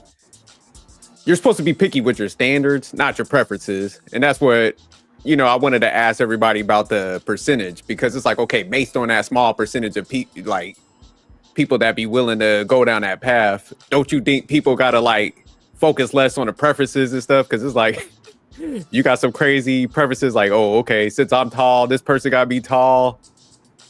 This person got to be high earning and stuff like that. you're already dealing with such a small population of people that is focused on that standard. So it's like, if you are focused on that standard, don't you gotta kind of mix some of the preferences then? Would that be the smart move? Not if it's available in front of I agree with you. Yeah, I agree with you. I think the thing is they're L-ing them. I don't want to cut you off, Stanley Joseph, but I wanted to quickly respond to him, because the thing is they're L-ing themselves when they keep saying that. Like, that's not every. And the thing is, at least decent dudes that I know make 5K, at least 50K. I'm trying to say 5K, 50K a year at least. And yeah, they'd be like, well, if it's not over 5K, or if it's not over 60K or something like that, then it's whatever. I'm like, you realize how silly you sound? Not like you're lowering your chances of finding somebody because of that. And keep it real, if it is just purely a financial relationship, that relationship's not gonna last very long. I can promise you that. Because me and my boys had to talk about this, and we said that's not a relationship. You're just looking for, I mean, reasonably, yes, all men, you should be financially stable. I agree with that. But if that is your criteria and not the person, that is set up to fail on for her and well, him already knows it's already a failure if he agrees to this shit. He's actually blue balling himself once he does that. So because it is that such an unrealistic, I'm not gonna say narcissistic because that word gets tossed around too much, but it's unidealistic, is what I'm saying. Because the thing is, you're not, like I said, you're not getting to know the person. You're not getting to know his character.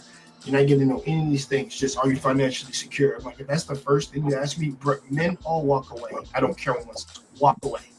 That's toxic as hell. Because it's not gonna go anywhere. And I think sophisticated church gets what I'm saying. I think Joseph does too as well. Because if that's the first thing that comes out of anybody's mouth, you walk away, you get you take a cup of tea with you and just drink it and just be like, I'm out of here. Screw it. Stan, what was you about to say though? I said, like, on our side, for me and M3, the church we're a part of, it was like it's in your face, so you can ask for it. This is what you're looking for. There was availability that was there, and if that person, like somebody else, it was kind of encouraged, like, can you bring your friend to church, in hopes that, you know, birds of feather flocks together. So if you were into a rapper and somebody's in church is a rapper, and hopefully he bring his rap friends over and we get them baptized, then you can get your own little rapper. If you get your little basketball player friends to come in, I could get one of those. So it looks like that. Like, if there's a whole communication, the whole community of single people, and the LA like sectors and San Diego, I saw more of that, but we weren't allowed to venture out to conventions, but the women were. So I don't even know how them conventions were for them, but from what I hear from other people who I've seen online, it's a single smorgasbord because there was so many people that's there, and you have your pickings. So depends on the church and the availability, how many single people are there. Like, you can be picky because the availability is right there in front of you. Now the question is, for you, like, if that's your type and they're not into you, you might have to look at yourself and, like, they don't like me. So is that your type because you experienced that person before? And you gotta look at that, because you have that experience does not mean that person's for you. But I'll leave that alone. Yeah, let me get Conrad.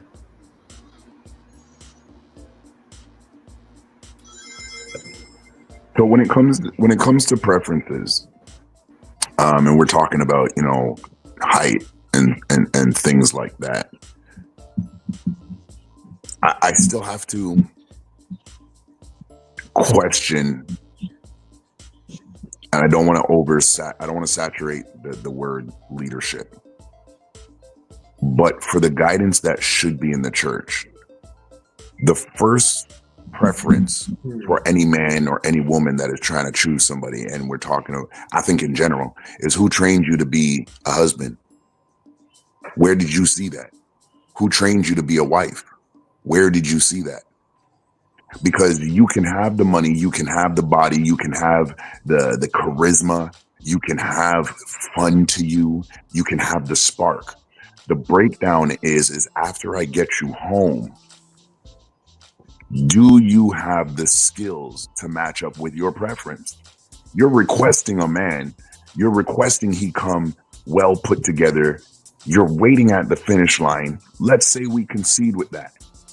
Do you have the skills to match what that man comes with? Vice versa. You want a woman who's a wife. You want her to speak into you spiritually, emotionally, nourish you, be able to understand that serving you your plate first is not a leash and dog collar mentality. You want a wife, right?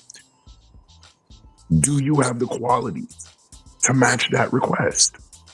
Here's the problem. You've been to school, you've got your PhD, you've done some things, whether you started from the bottom up or you were in a blessed situation where you didn't have to struggle too much to qualify yourself in the arena of life. The fact of the matter is not too many people with super high preferences in whether it's in the secular, just everyday life or in the church, were actually trained to be a husband or actually trained to be a wife. And oftentimes, the guys that these women concede on, they're not even at the place where they can say, I don't have to build myself up from an apartment or a condo or a loft to a house. Or I don't got to build myself up 50K through 100K. So it's just like, we got to be honest with where we are. We don't have the skills. The problem with that is there is and there has to be noted that there is a mindset from a certain demographic or number of women that will say, I can build him up. I can bring him along for the ride. I can make him what I would like him to be because he comes with these other intangible qualities. The problem is, man, you don't know what he's got going on mentally or emotionally. And that may take more from you than you're willing to give. So these preference, it's got to be first rooted. Are you a husband? Are you a wife? And Conrad, how about this? Suppose that's not what God called him to be. Your desire for what he's supposed to be is not what God called him to be. And that right there, because this is Christianity, what God called her to be, I can't make her, go ahead and there's a pole right here and I'm going to smoke some cigars. And now, like, the marriage bed is undefiled. But that's not what what God called her to be. So, like, what God called him to be, you don't know. And that's, we don't look at that because we leave out that one person, which is God. But I like what Conrad kind of brought up, because that's where I tell people a lot of times, I'm like, man, you got to do that second and third level of thinking, because it's like, man, you might think you be cool with something, but you got to actually sit down like, man, okay, if I take on this person and like what Conrad was saying, it's like, man, it becomes a burden, then that's when people like want to exit out the relationship. So it's like, man, before you just jump into anything because of like the attraction and the infatuation, it's like, man, you know what? This person really don't got their stuff together. So I might think I could take on the potential and shit. But, once I start getting all that burden placed on me, it's like, man, I can't sit there and then turn around and be mad at the person and stuff like that because they're not measuring up. I didn't think the potential didn't pan out to how I thought it was. So, yeah, I like how you mentioned that, man, you know what? You got to actually sit down. I be telling people all the time, like, hey, people do burn out and when people become burdens and stuff. So it's like, man, you better make sure like that person lines up like how you're lined up. Mm-hmm. Yeah, I agree. Should we continue the rest of the video? Well, we could go a little longer. I know you got to wrap up soon. So yeah, we could watch a little bit more and then, yeah, we'll go ahead and close this down. But yeah, I know coming Friday, I know Conrad posted up a good conversation. So we could definitely carry on his channel. Continue on Friday. Don't worry. Yeah, no doubt. Oh yeah, you know that. I know for sure. I hear your heart, Kenya. There's nothing wrong with you being abstinent, and there's nothing wrong with you desiring a man to be abstinent. There's nothing wrong with you desiring a man that is taller than you. There's nothing wrong with desiring. I think the major part that fellas are trying to get to is for you to have a larger pool of men and a chance of marriage and to connect with a man is that you have to understand these non-negotiables and how they actually box you in. And so I want to get you to a place of decision where you're holding to your values, but you can also understand what my role is in the life of a man. And I think that's what a lot of women truly don't understand, is if I'm looking for a man that is perfect with no need for a woman, then my role as a helpmate is gone. And you have men that will tell a woman, I don't need you. Okay, a lot of these perfect men with all the boxes checked have no need for you, sweetheart. So I want to start with talking about the abstinence. When you're dating a man and this man says, I'm sleeping with everybody, that's not your man. Because he's for the streets anyway. That's not the men we're talking about. That's not the one we're talking about. We're talking about you meet a nice guy and he says, I have had a girlfriend, like he may have just had a girlfriend. They broke up and they were not abstinent in that committed relationship he just got out of. This is not a man whore that's been with 15 women in the last 12 months. We're talking about a man who is in a relationship. So now he says, that did not go towards marriage. I'm interested in marriage now, but I have never practiced abstinence because I just got a relationship with a girlfriend and we were having sex. But I'm interested in doing it a different way. If you would like to date me now, because I'm a person that likes long-term relationships, I would like to practice abstinence with you. We're saying that type of guy, you might need to give a chance. I'm not meeting any type of guys like that. Like none. Most guys that I am knowing right now are having sex, like, and have no desire to not have sex. That's actually the real problem. Like, and I'm not meeting any men that you're talking about. So you're not meeting anybody who was in a committed relationship with any girlfriend or anything in a monogamous relationship. I'm talking about, I'm not meeting a man who is like, hey, I'm willing to try that out for you. I'm not meeting any man like that. Like none. I've never said the guy said that he's interested if he got in the relationship of trying that with you. Did I miss that? Because I thought the guy said you're right, Tara. No, that is who that brother was. The brother that the brother that got denied Kelvin, he literally said that I am open to abstinence. But specifically, it wasn't the decision wasn't made by Kenya because of that. No, it wasn't made by Kenya because of that. But what that type of brother though is the type of brother that Kenya's saying that she is having a hard time finding, a brother that was actually on that got denied because of abstinence. Okay, got you. So just to confirm, Kenya, you saying that you can't find a guy who's even remotely open. Matter of fact, and let me get clarification. Yeah. If you talk to a brother just like what Kelvin stated, when the way Kelvin stated, yeah, I'm having sex, but I'm open. If he says it verbatim, how he stated, would that be something that you open to, or would you typically reject a guy who would have communicated in that way as well? To be honest, I can't even say because I have not been put in that situation because I don't know.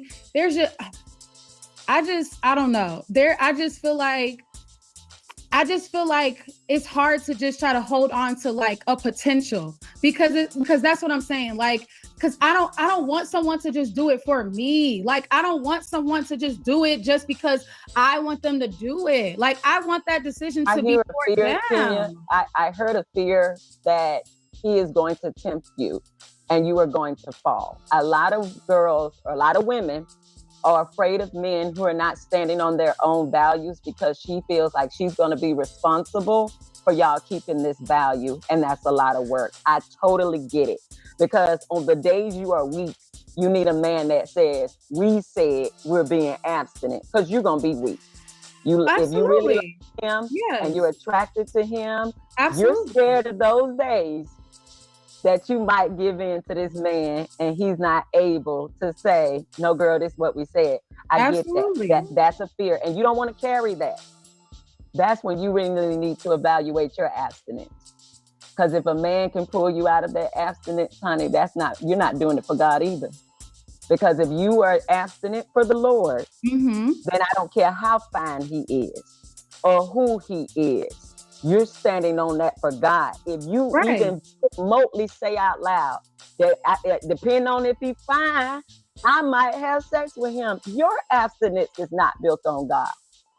Yours is not. Well, no, I'm not gonna say it's not built on God. Can I do chime think in? there's room for like you said, there's weakness. Like if I am attracted to someone, like there obviously is weak, but at the end of the day, someone who actually like someone who, okay, for instance, I actually met a man when I was in Colombia. I met someone, he was a Christian, and we both actually had full blown what should I say?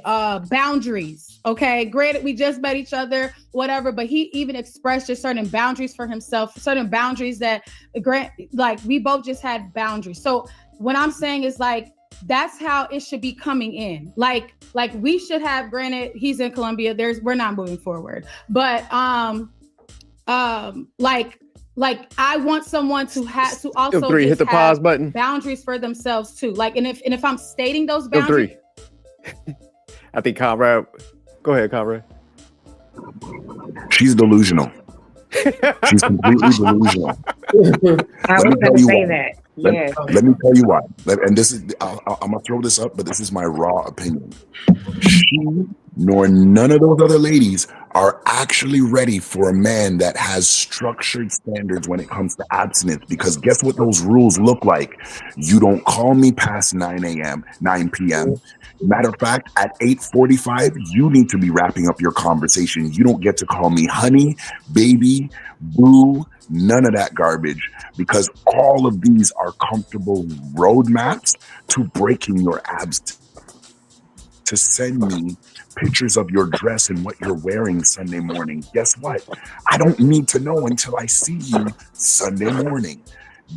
If they were actually interested in a man who practices abstinence, guess what? It wouldn't even be a conversation, because sometimes when you put these things out as feelers, are you abstinence? I'm kind of hoping that you are, but just in case you're not, maybe I can control it. Nah, you can't.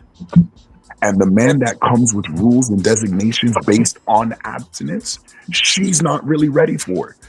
Why? It's weird that I can't call you after 8:45 p.m. No, because after 9 a.m. I turn off well, that's not Kirk Franklin.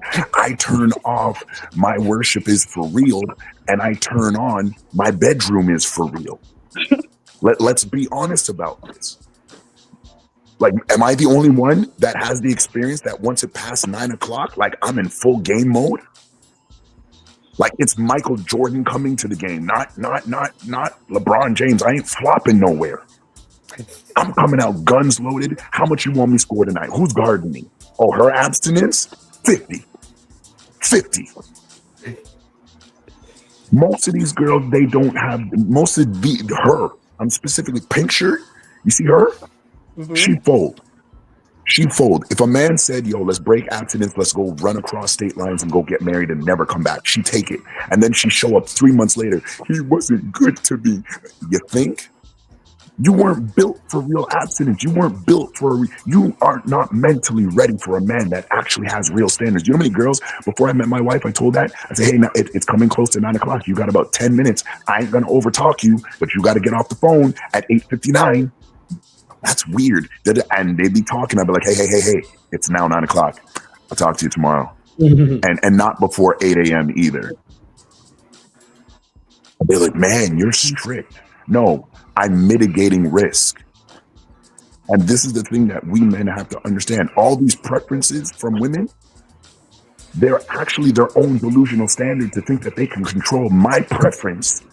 Or based on her preferences, she can control me as long as I make 6 figures, as long as I'm 6 foot. If I make 6 figures and I'm 6 foot, I got 6 inches and 6 pack, you can't control me at no time at all. You better hope that God is in full control of this body. Because once I start moving, you pass that ball, 50.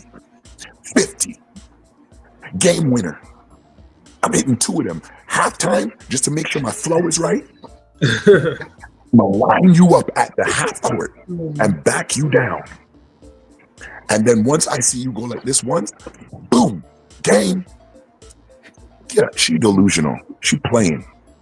have a whole man that was on the show before talking about he's willing to, and even that guy, he's delusional, but I'm willing to try abstinence. You don't try abstinence is not something you try. You either do it or you don't. It's like robbing a bank.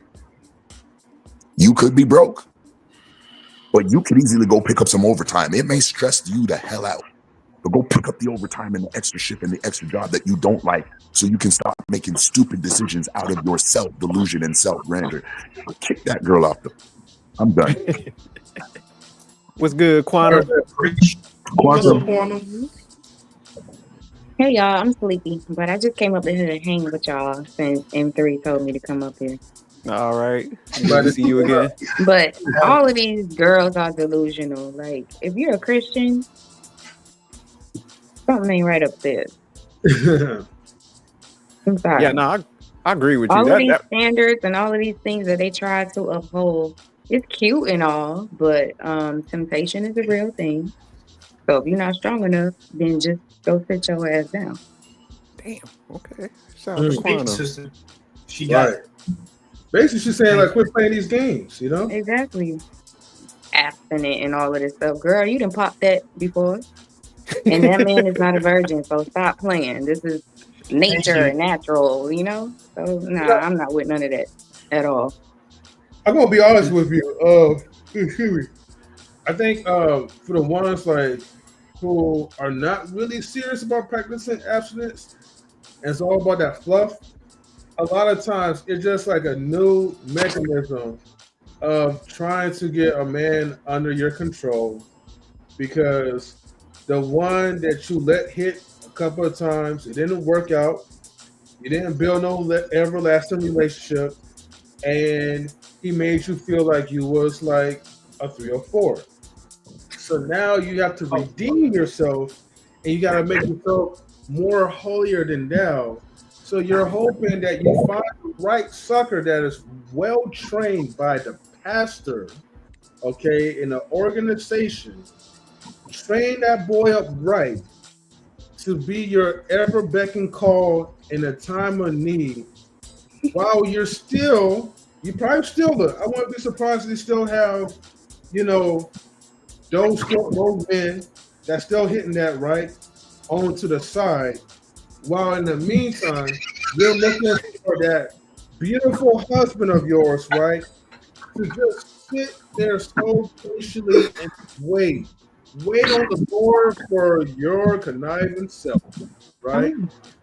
So I think, and I'm only just referencing like the ones that's really trying to play church. You know how the old thing, like, you know, little girls trying to play house or whatever? Well, they're playing church. Okay. So I gotta put that out there for these so-called church women, right? The religious ones that is using Bible references and scripture, right, to make sure they keep that man in line and in check. Okay. And as far as with the men, right? Honestly, when you're practicing abstinence as a man, you already losing. Okay. I'm not again when you're playing around with it. I'm only talking about the one that's being like around. If you're serious though, I respect that, right? I mean, I've done that before, and I mean, I still hit that one time, and I turned to the Lord and I repented, right? Anyways, I ain't gonna talk about something no more. But for the ones who still around, let me tell you something. Only reason why men go to church now these days in 2025 is because straight up they're losers. Okay. Sorry, Stan. Like, you know, I was good. I was good for like I was always good. I'm married, so I'm good. I'm good. I'm good. I'm good. Look, Jay, right? I'm only talking unless you're that type of guy that you use church, right, and you use God and religion, right, to try to get what you want, which most likely 9 times out of 10 you're not really getting what you want. You're coming to church, right, because you're scared, because you're lonely, and you don't really have nobody right that's coming after you. So you're hoping that you could conform into the woman's mindset and platform and getting those kudo points in. Hey, woman, I'm practicing abstinence, so I'm a pure guy. You should choose me because I'm going straight to hell, y'all. He's telling the truth. Yeah, no. Let me say something to that. Go ahead, Jay. Okay, because I want to follow what you're saying. Okay, so what you say makes sense in the sense like these cats. I guess you could say if they're losers in the sense of like they couldn't get anybody in the beginning of the life period, or they were former Christian and then they were trying to find somebody and never found it, and then they go to the church, then I will agree with you. But if we're talking about virgins from the get-go and they never broke it, I can't call them losers. The only thing I can say is that, hey man, those men are following a routine and beliefs, and they're trying to do right by the actual book. And and I'll say this, like I said, I know a few dudes who were a couple of virgins at the time, and then they got married to the woman who was a virgin herself. And I know those are what I call rarities, because that relationship is going to be successful more often than not than it is. Now, I will say this: for dudes, you might be able, you might have some honor and more in there, so I can see you lasting it out. If there was a guy before who was a fuckboy, and let's just say she's infatuated, stigmatized since she was in high school by that guy until college. Yeah, trust me, she's going to compare the next dude from the last guy. And if he doesn't fulfill that quota or anything, or if he doesn't rock her world or a guest like that, I promise you, they're not ever. First of all, it's not qualified for freaking to be married, and not qualified to be in a relationship. You're qualified to be in a situationship more so than anything, because that's what I've deduced now. The people who are suited to be in situationships, people who are suited to be in relationships, and then freaking marriage. That's about the end of it. Because that example gave me just opened my mind to something, and I'm thinking, and I can't help but think that there are some dudes out there. They sound like simps to me when you say that. That's why. Well, that's why to clarify, right? Again, that's why I said, like in the beginning, I made it clear that I'm excluding the guys, right, who are really good men, because there are good men that, hey, you probably used to be that type of dude, but now you conform yourself because you really want to be righteous with the Lord. But my saying is more talk about the ones who are playing with the Lord, and they are using church. You know what I mean? Because they couldn't really get the type of women that they wanted, and so you have flirt to convert. You have a sin. Look, I'm saying right now, this is like the NFL version of church, right? The game plan. They sent out the women out there, right? That flirt to convert was kind of fire. I ain't gonna lie. At first, I was like, I don't know what the fuck he talking about, but it makes sense now. You cooking now? At first, I was like, what the fuck was it? It's a whole thing. Flirt to convert. It's a real thing. Look. If I could draw you a picture of it, right? We might need to get that on some shirts, man. That's fire. I ain't gonna lie. Thank you, man. Hey, a lot of guys got suckered into like going to church because you have a fine. But here's the thing: you have a fine woman with virtue, right? Where she's dressing modest, but then you already know you can see all this right poking out from the dress. You know what I mean? You can see all this boozles and stuff, and so it makes your mind wonder. And especially when they're being so sweet and so nice and kind, and stand by your side until they kind of reel you in, right? And once you get baptized, right, they're gonna flirt with you a little bit more in the spiritual sense, right? Because they still want to keep you around. This is church still? Yeah. Yes, bro. Yes. This sounds like the fucking club. This sounds like the tunnel in the 90s. What is he talking about? Oh my! This sounds like tunnel in the 90s, man. The Palladium and shit. Y'all remember the movie The Best Man? When Harper and Morris Chestnut, I'm actually have this as my clip for Friday. Okay. You see that scene where he's about to knock him out and he goes, "I'm not one of your characters in your little books, Harper. You can't control me." Mm-hmm. That line right there, that's exactly what we're talking about tonight. Okay. That's it. Or if we could back up when he's in college and he has the Bible, hey, Jordan, he coming to you. What's wrong with you? Okay, that makes sense. Real quick, the funniest thing about, I don't know if y'all caught that. So she had the boyfriend in Colombia, and it was funny she mentioned that because I was gonna say, I was like, man, she might need to get a Nigerian scammer if she's struggling. Like, yeah, when you have perfect boundaries, like I'm just like mirror your boundaries. That's easy to do. Mirror your boundaries. Yeah. Like anybody can mirror your boundaries. So you have boundaries and figure it out. And that's basic boundaries that like people pull out to play. You don't, and you know, you don't do long distance. Like, yeah, you over there. You already got somebody here. And here's anything from people from our church. They got a convention. He got one in Vegas. He got one in Canada. He got one in Florida. He probably went to the convention in Colombia. Like, boundaries don't mean anything. So you think she should move? Why? Ruin his play? No, but say like because she was like he was legitimate, but it was a long distance. So should she go over there? Because it sounds like she's struggling, man. She's like, the look. goal of long distance is that we don't stay distant from each other too long. If he's not moving to you, you ain't it.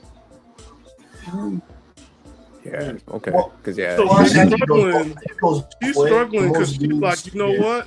I need them 6 inches, and if she's honest with that, just be honest with it. I need 6 inches right now, ASAP. You will find somebody in church to go ahead and get married. This little stuff you're playing, patty cake and stuff like that.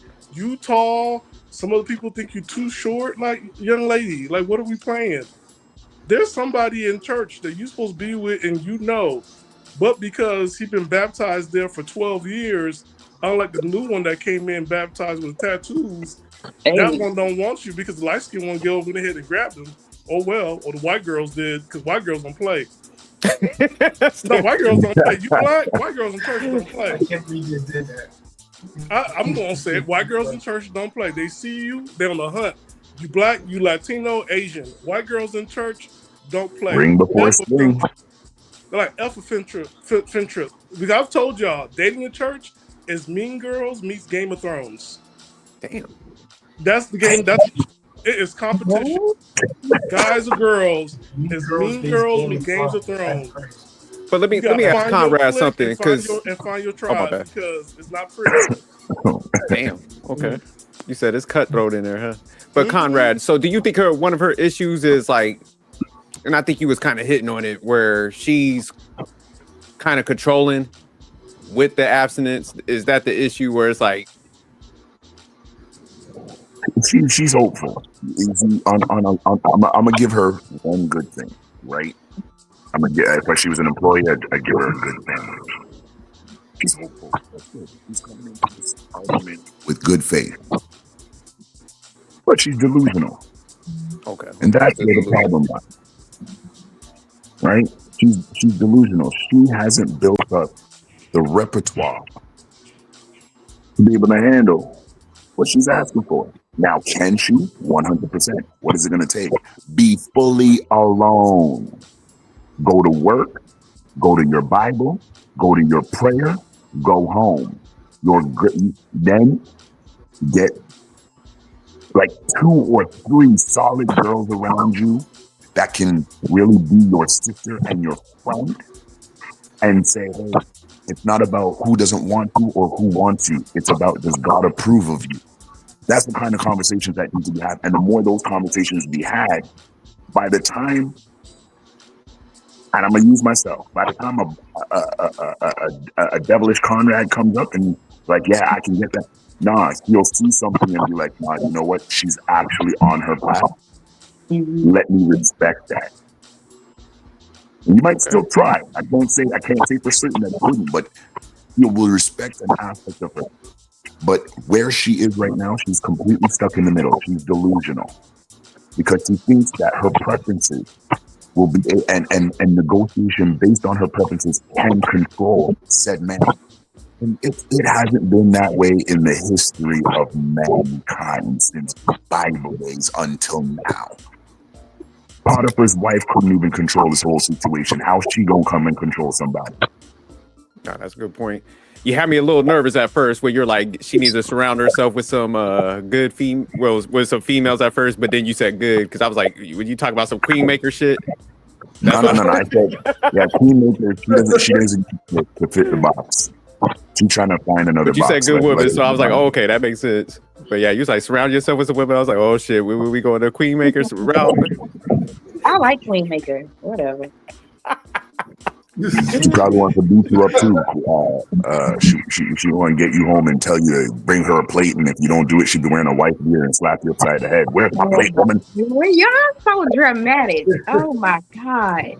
Listen, I'm not gonna ignore the fact that B. Taylor done got on the whole live and done told the whole story about how she was traumatized and sucker punched into that whole situation. You can't make me unhear that. So you please, for everything that is right about you, Quantum, please, I beg you, please don't be the Lulu. Please don't be the Lulu. Quantum, you the homie. Don't fall for it, Quantum. You are a good woman. Don't fall for the Barney. I love you. No, she don't. She don't love you. She don't Let love the you. curiosity go. No curiosity. just Quantum, don't be pulling up here with like a fade and a Caesar on the side. Talk about, look, No. guys ain't shit. I mean, that is true, but no. It's true, Jerk. Y'all ain't. But anyway, no. But Hey, can we I'm be careful? I hopeful. don't I'm want to say her hopeful. name 3 times and then she pops up. Let's just cap it right there. I don't want to say her name 3 times and pop up. Okay. Yeah. We done said it twice. Leave it right there. Don't nobody else say it again. Please. Facts. Hey, there was one more thing too, right? What Conrad said. I also think like we don't talk about this in church too much. There's a Disney princess aspect to this because she already wants him ready.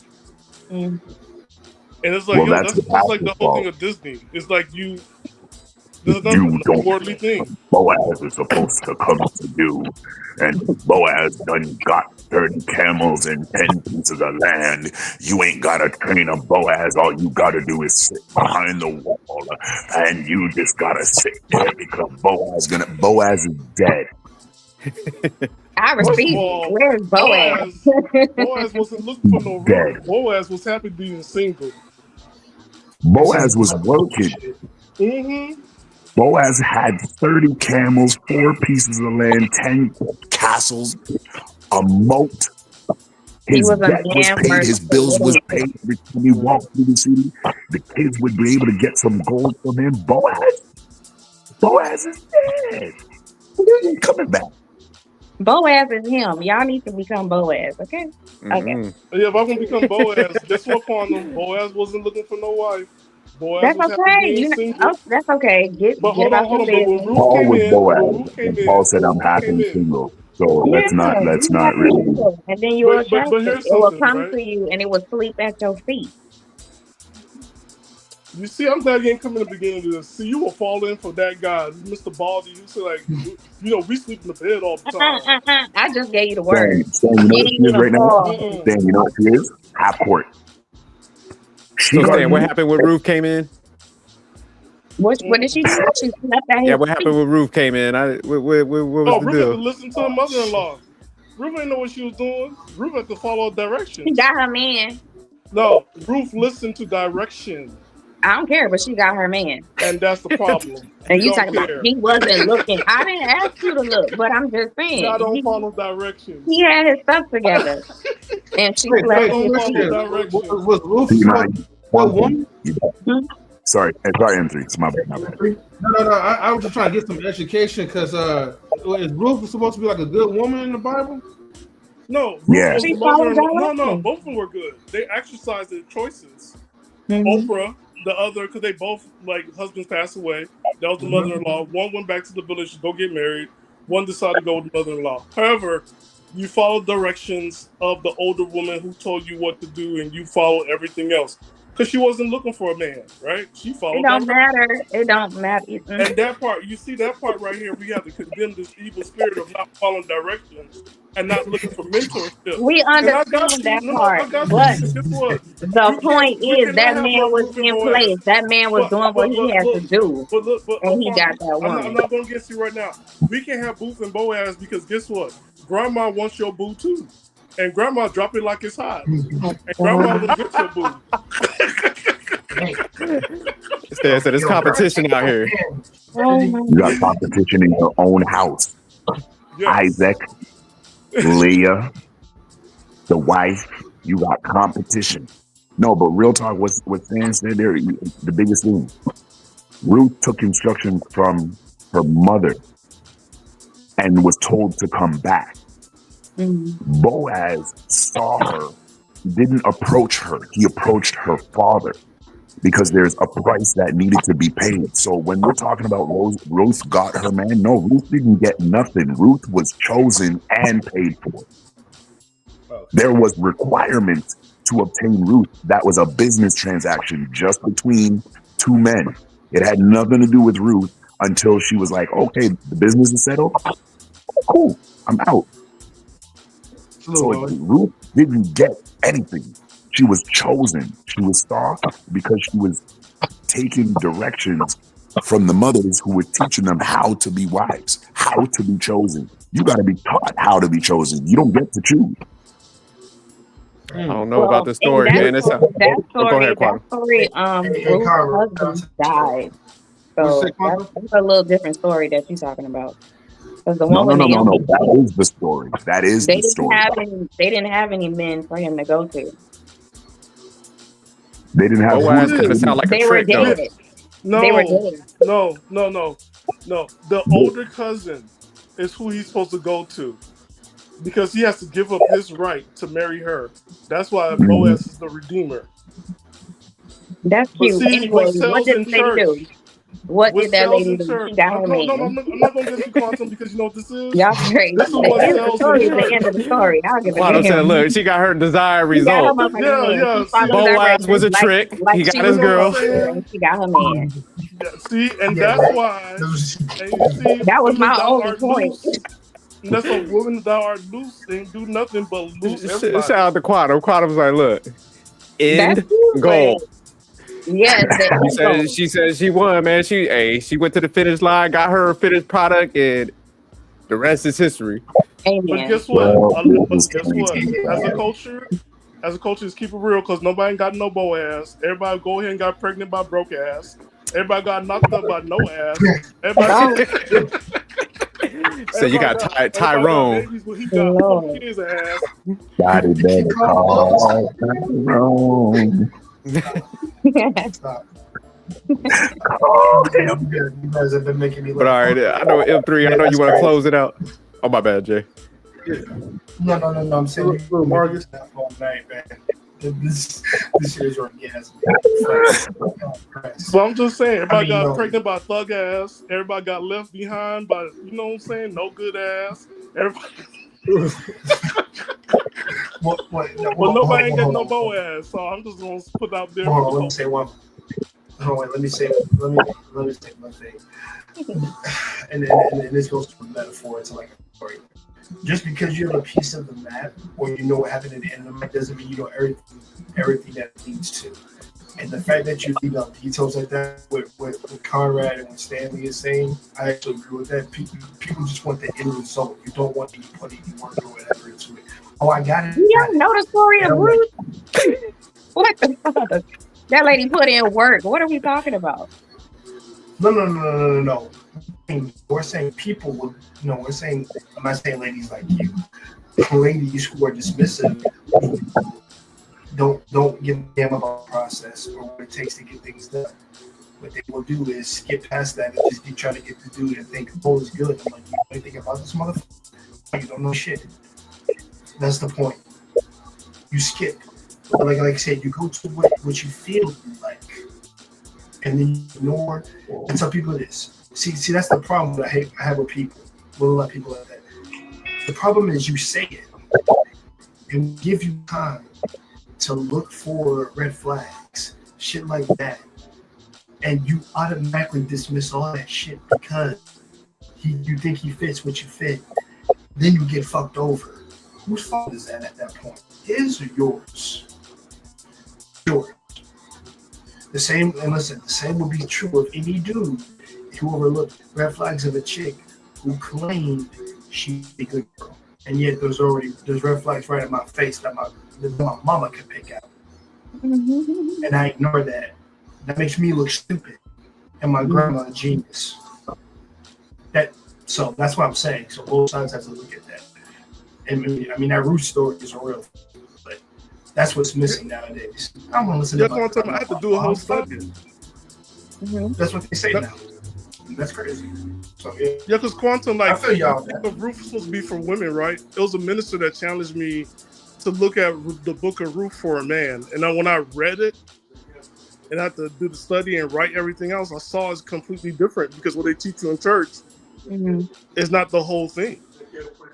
And I was like, wait a minute. It showed me like, hey, the guy also had to follow rules. The guy also had to go ahead and ask for permission. The guy also had to give up something. So that was important. Courting done the correct way, what it's always been, which is something I still. I'm gonna have to check this out, man. I'm glad y'all brought this up. I'm gonna look into it. Get in your word, jerk. Dang. He said I'm slipping, huh? Yeah, know that story. The book of Esther. Just let him do Esther. No, you know why I need book of Esther? Why y'all don't like it? No, I love it. And she served them for 7 days with a meal. Bro, Esther was getting that. Okay. She saved a whole community. She saved a whole community with food. Jerk. Start with Ruth. You said start with Ruth and then go to Esther. Start with Naomi and Ruth. I don't know. I might go to Esther and start making demands out here. Like, no, listen, don't do Esther that. did Don't this do shit. that. I need it too.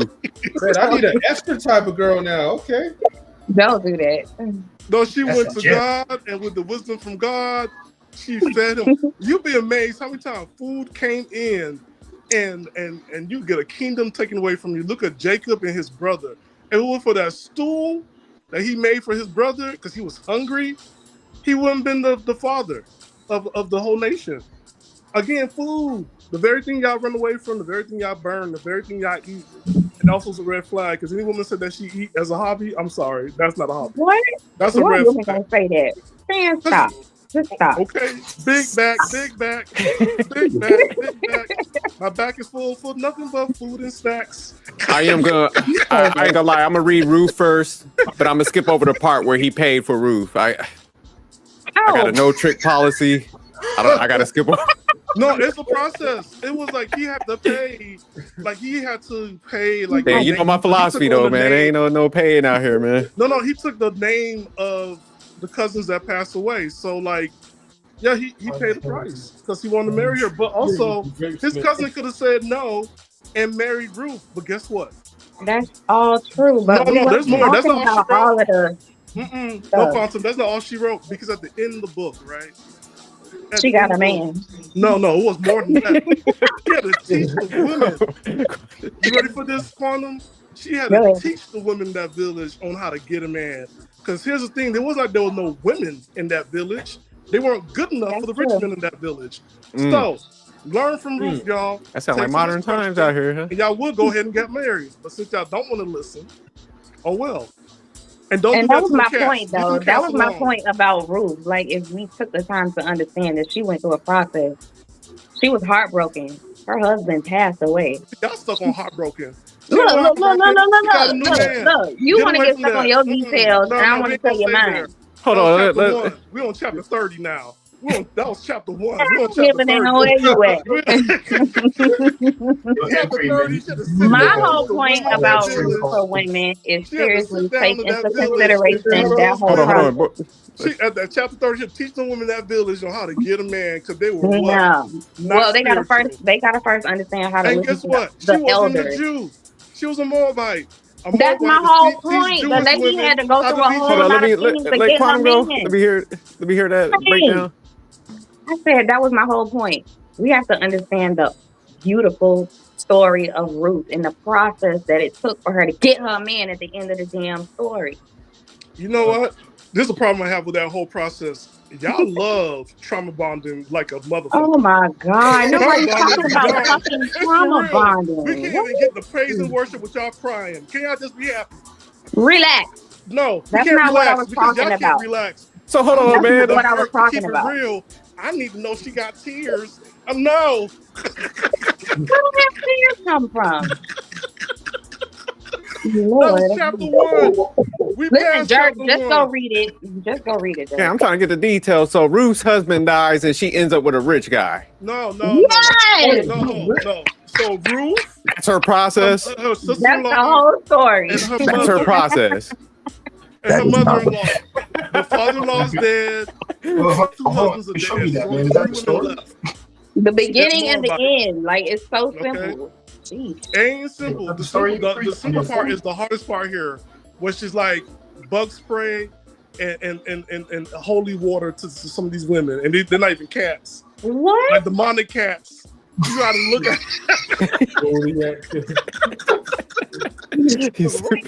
Just, I don't know how y'all deal with pain. Like, this is impossible. we gotta know the pain. No, you don't. Y'all stuck on pain too much. I didn't say nothing about pain, and I said the process. The that process of it pain. took for her to get her man in the end. No, she wasn't looking for no man at the end. She had to fall direct. I didn't say she was looking for one. I said she got one. So did she kill her husband?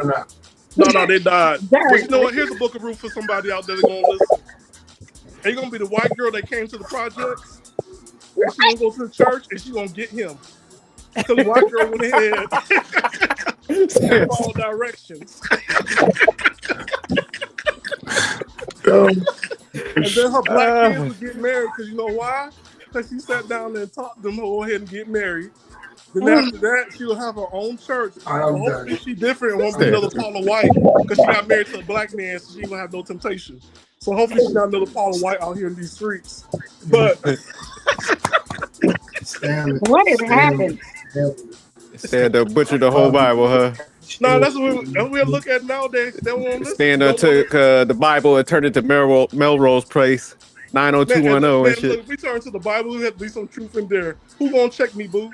And that'll be the first chapter. Who's gonna check me? Wait. So let me get an understanding, right?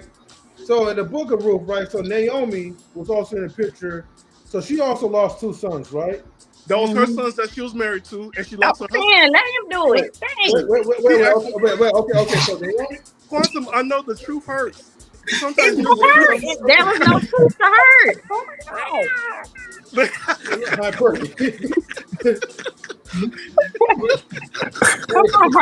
I'm not hurt at all.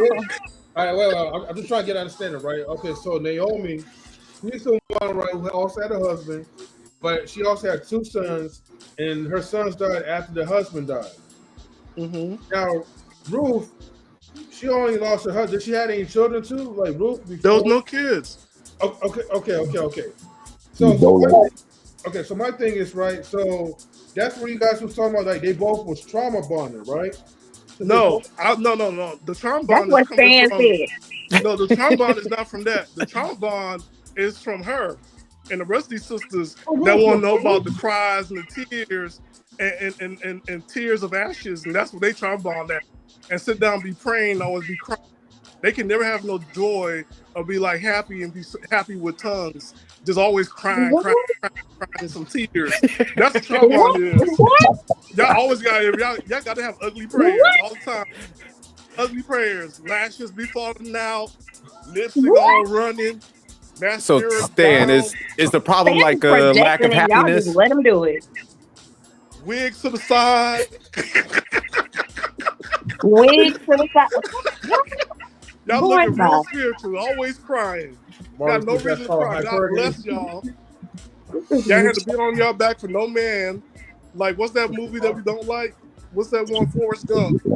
God bless y'all. Y'all never come in with no joy. Y'all worse than Catholics. Always sad. Just sad. But all right, we'll drop it there. I know M3 got to close out. Yeah, the trombone is for them. When they come in, they always want tears. They want to know about the pain. That's all they care about, the pain. Who want to know about pain? Who? You women, y'all want to know about the pain. Who? The lady at the wheel. She had no shit, man. God, Jesus was. We were talking about Naomi and Ruth. and the journey Ruth took to get her damn man at the end of the story. What are you? Her journey What She you already had a talking? man. He dead. Yeah. He was dead. Her She journey already was had a to man. both He was men. dead. She was born That to a was her man. She journey. was dead. He was dead. She Your That was lady husband had a Chinese rich strangers. husband, Dirt. So okay, so Sage look, and so Conrad. we gotta save this topic for like maybe one of those like regular live streams, right? Where we're not doing reactions. We need to have a debate with Quantum and Joe staying on this. Oh no, I'm sorry. I This am not quantum. debating him. Oh See, my God. quantum. No, quantum. You gotta understand. The church stuff already got me. I can't watch I can't handle no more church stuff tonight. I'm gonna That's listen to good Coach because I Greg don't do Adams. church. I know, but You I'm know, gonna listen to Sid, Coach don't you Greg think Adams. that I maybe gotta go you're red over pill. consuming false idols, which is Coach Greg Adams? I mean, you can Look, I need red pill tonight. I'm traumatized.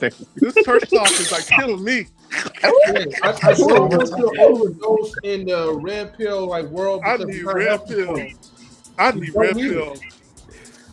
Sometimes, man, you just need like a Coke Zero, man, and just go to sleep. You know what I mean? I'm gonna listen to red pill content tonight. And Too Short. Dang, Sam, what I did to you?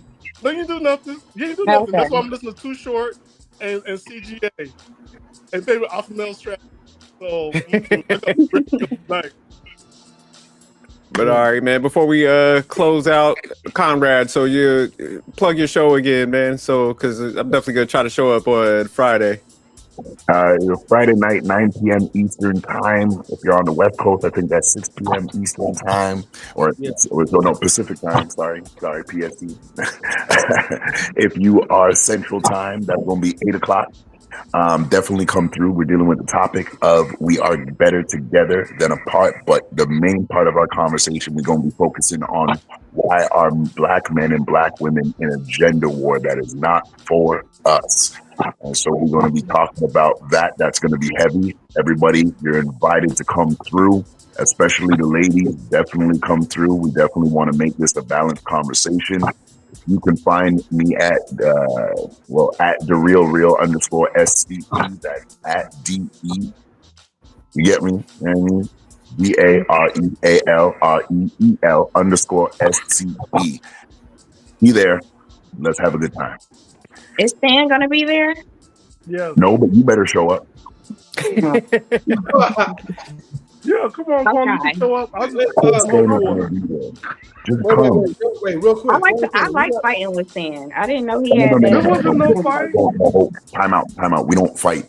There's We don't no fight. fight. Thank God. It was a conflict of doctrines. That's all. All principles in order. We don't fight. Anybody, I stand. I done kicked somebody off 2 weeks in a row just for stupidness in the comments. I snap last week. So we're not going to do no fighting. Decorum and chivalry. If you want to know what that looks like, go back to Ruth. After her husband died, they sent her back home to her father. Damn. Okay, now I gotta make this a mission to read the book of Ruth now. There you go. Yeah, I definitely gotta check it out. Yeah. That's what's up. Quantum did her job. Now y'all gonna read y'all Bible. Shout out to Quantum. Yeah. Esther. Because Stan couldn't do it. Y'all didn't know about Ruth until I got up here. Stan couldn't do it. Well, I knew, but we all knew about Ruth. But you know, you just pulled an Esther. Now you got to bring the food on Friday. Oh Lord. Yeah. I'll try. I will try. Yeah. Okay. Real quick, because I am close now. Don't forget Yeah, that's what I was about to ask. Jay, when's your next lives coming up, man? You getting back to it or?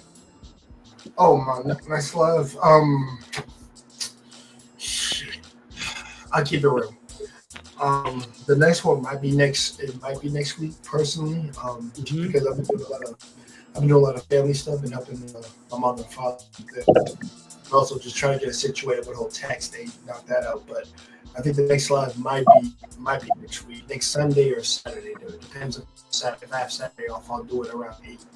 But I'm glad I dropped in tonight because it was nice to meet Conrad. Conrad he reminds me of one of my brothers who takes things very seriously, and he has like a code and things like that. So I actually do want to join his stream to talk about that. So shout out to this brother right here. Shout out to Quantum for showing up. We always need a sister of a fair mind and speak. The toxic one, yeah, the toxic one's gonna get choked out. With all due respect, but no, not you. I mean, I meant the toxic ones. Is what I said. They need to be choked out. I could be a little rowdy. Sure. I mean, no. Rowdy's fine. Just don't be crazy. There's a difference. It's Stanley. It was good to talk to you again, man. Hey, good to see you too, man. Dude, you made me laugh all night, bro. My freaking chest slightly hurt. I got done working out.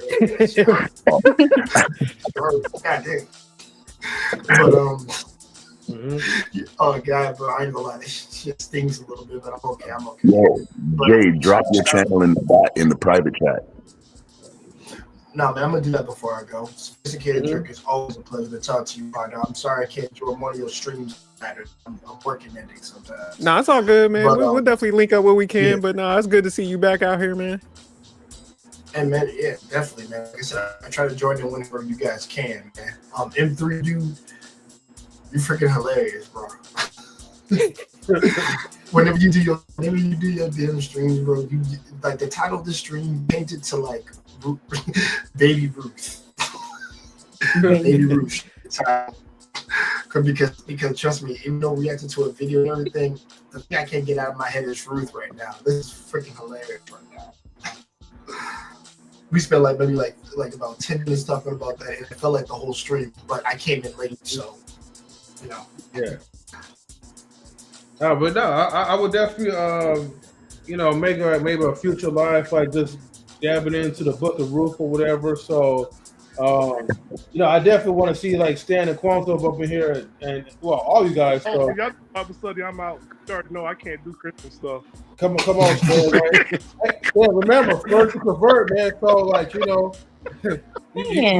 to come through. Stan, you spent 15 minutes just arguing with Quantum. Exactly. Like, what the heck? Oh, I was just saying awkward. I was just like having fun. But this was too much. I wasn't supposed to be here for an hour. I've been here for an extra hour and a half. Well, y'all niggas keep talking, bro. So, I know. We gotta wrap up. Hey, look. When the guy said like we go to bed and there's no temptation, I'm sorry. I was like, you know what? This little motherfucker go ahead and preach this in Atlanta? Are you kidding me? I had to say something because it's the same lie that goes around in church.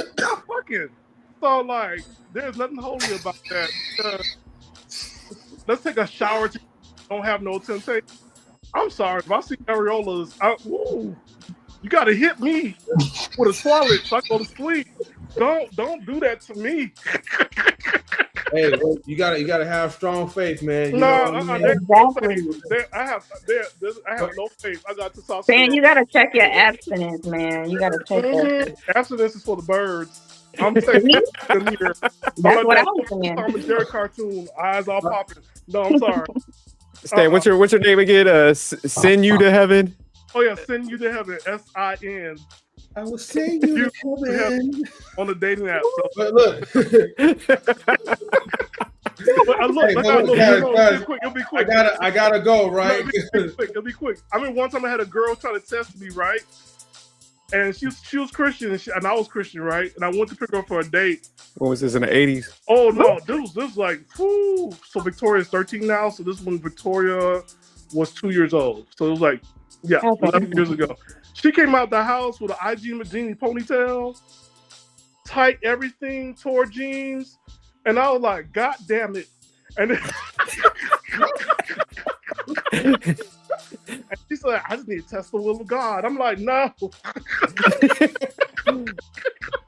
So was the flesh strong, as they say? The flesh was so weak, and I tried my best. After 10 minutes, I was like, no, this may continue. It cannot continue. Try your best. You made the decision.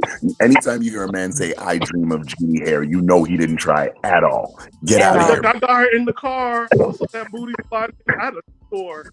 Exactly. I had to turn it in, got to get me a SUV because, the baby is growing and, like, got to let that two-door go. But I was like, when she slid in, I was like, I tried.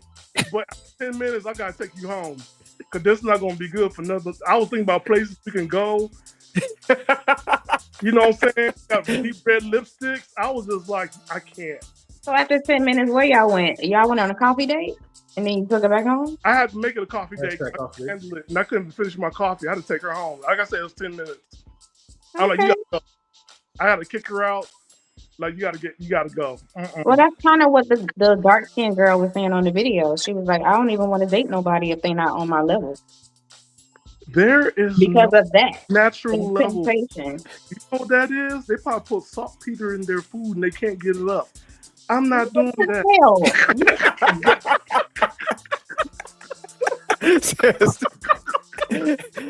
I don't know how y'all do this. I really don't know how y'all do this. All right, I'm done. All right, go ahead, M3. Close this out, man. Close this. All right, guys. So we're gonna wrap it up, but we will be back next time. So check us out. Also check out Man Sophistication. We do our shows like on Mondays, but the pre-recordings comes out like Wednesdays and Fridays, right? Yeah, I be dropping them randomly, man. But I just hate that. I'll be like, dang, I wasn't there. You could be on next one. Not if I'm at work and then I see it. I'm like, oh. No, it's pre-record. Just drop your information so SJ could contact you, and then because we recorded at night. I just drop them like early in the morning. Like I'll edit them up and drop them.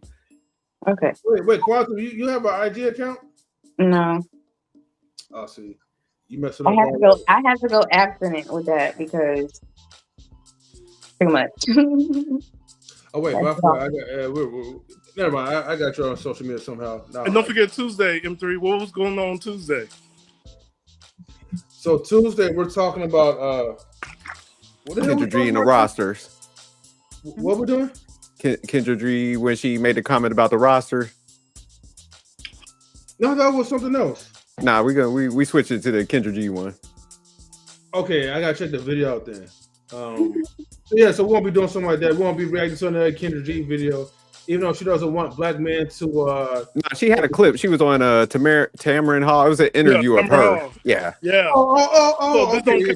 So we're reacting to that one, right? Yeah. So this doesn't count. Oh, okay. I got you. Yeah, okay. And she can't be mad at us when she hooked up with an African scammer with 8 names last year. Almost got her in jail, so she don't get to say nothing about men. Yeah, we're gonna go in on that though, but yeah, that's all. It's her interview. Okay. Excuse me. All right, for sure. Go to sleep. All right, for sure. Well, you know what the woman says, right? So, anyways, thank you for tuning in to Knowledge and Relationships, Reckless Reviews with your boy M3, the Sophisticated Judge, and Stan Lee. And also special shout outs to our guests, Mr. Conrad, Quantum Love, Jay Takashi, and someone else came up too, right? No, it was just us. Okay. Anyway, so your boy's tired. Gotta get ready to go to sleep and get ready for work tomorrow. So we are out. So peace out, everybody. Later. Peace. All right, peace.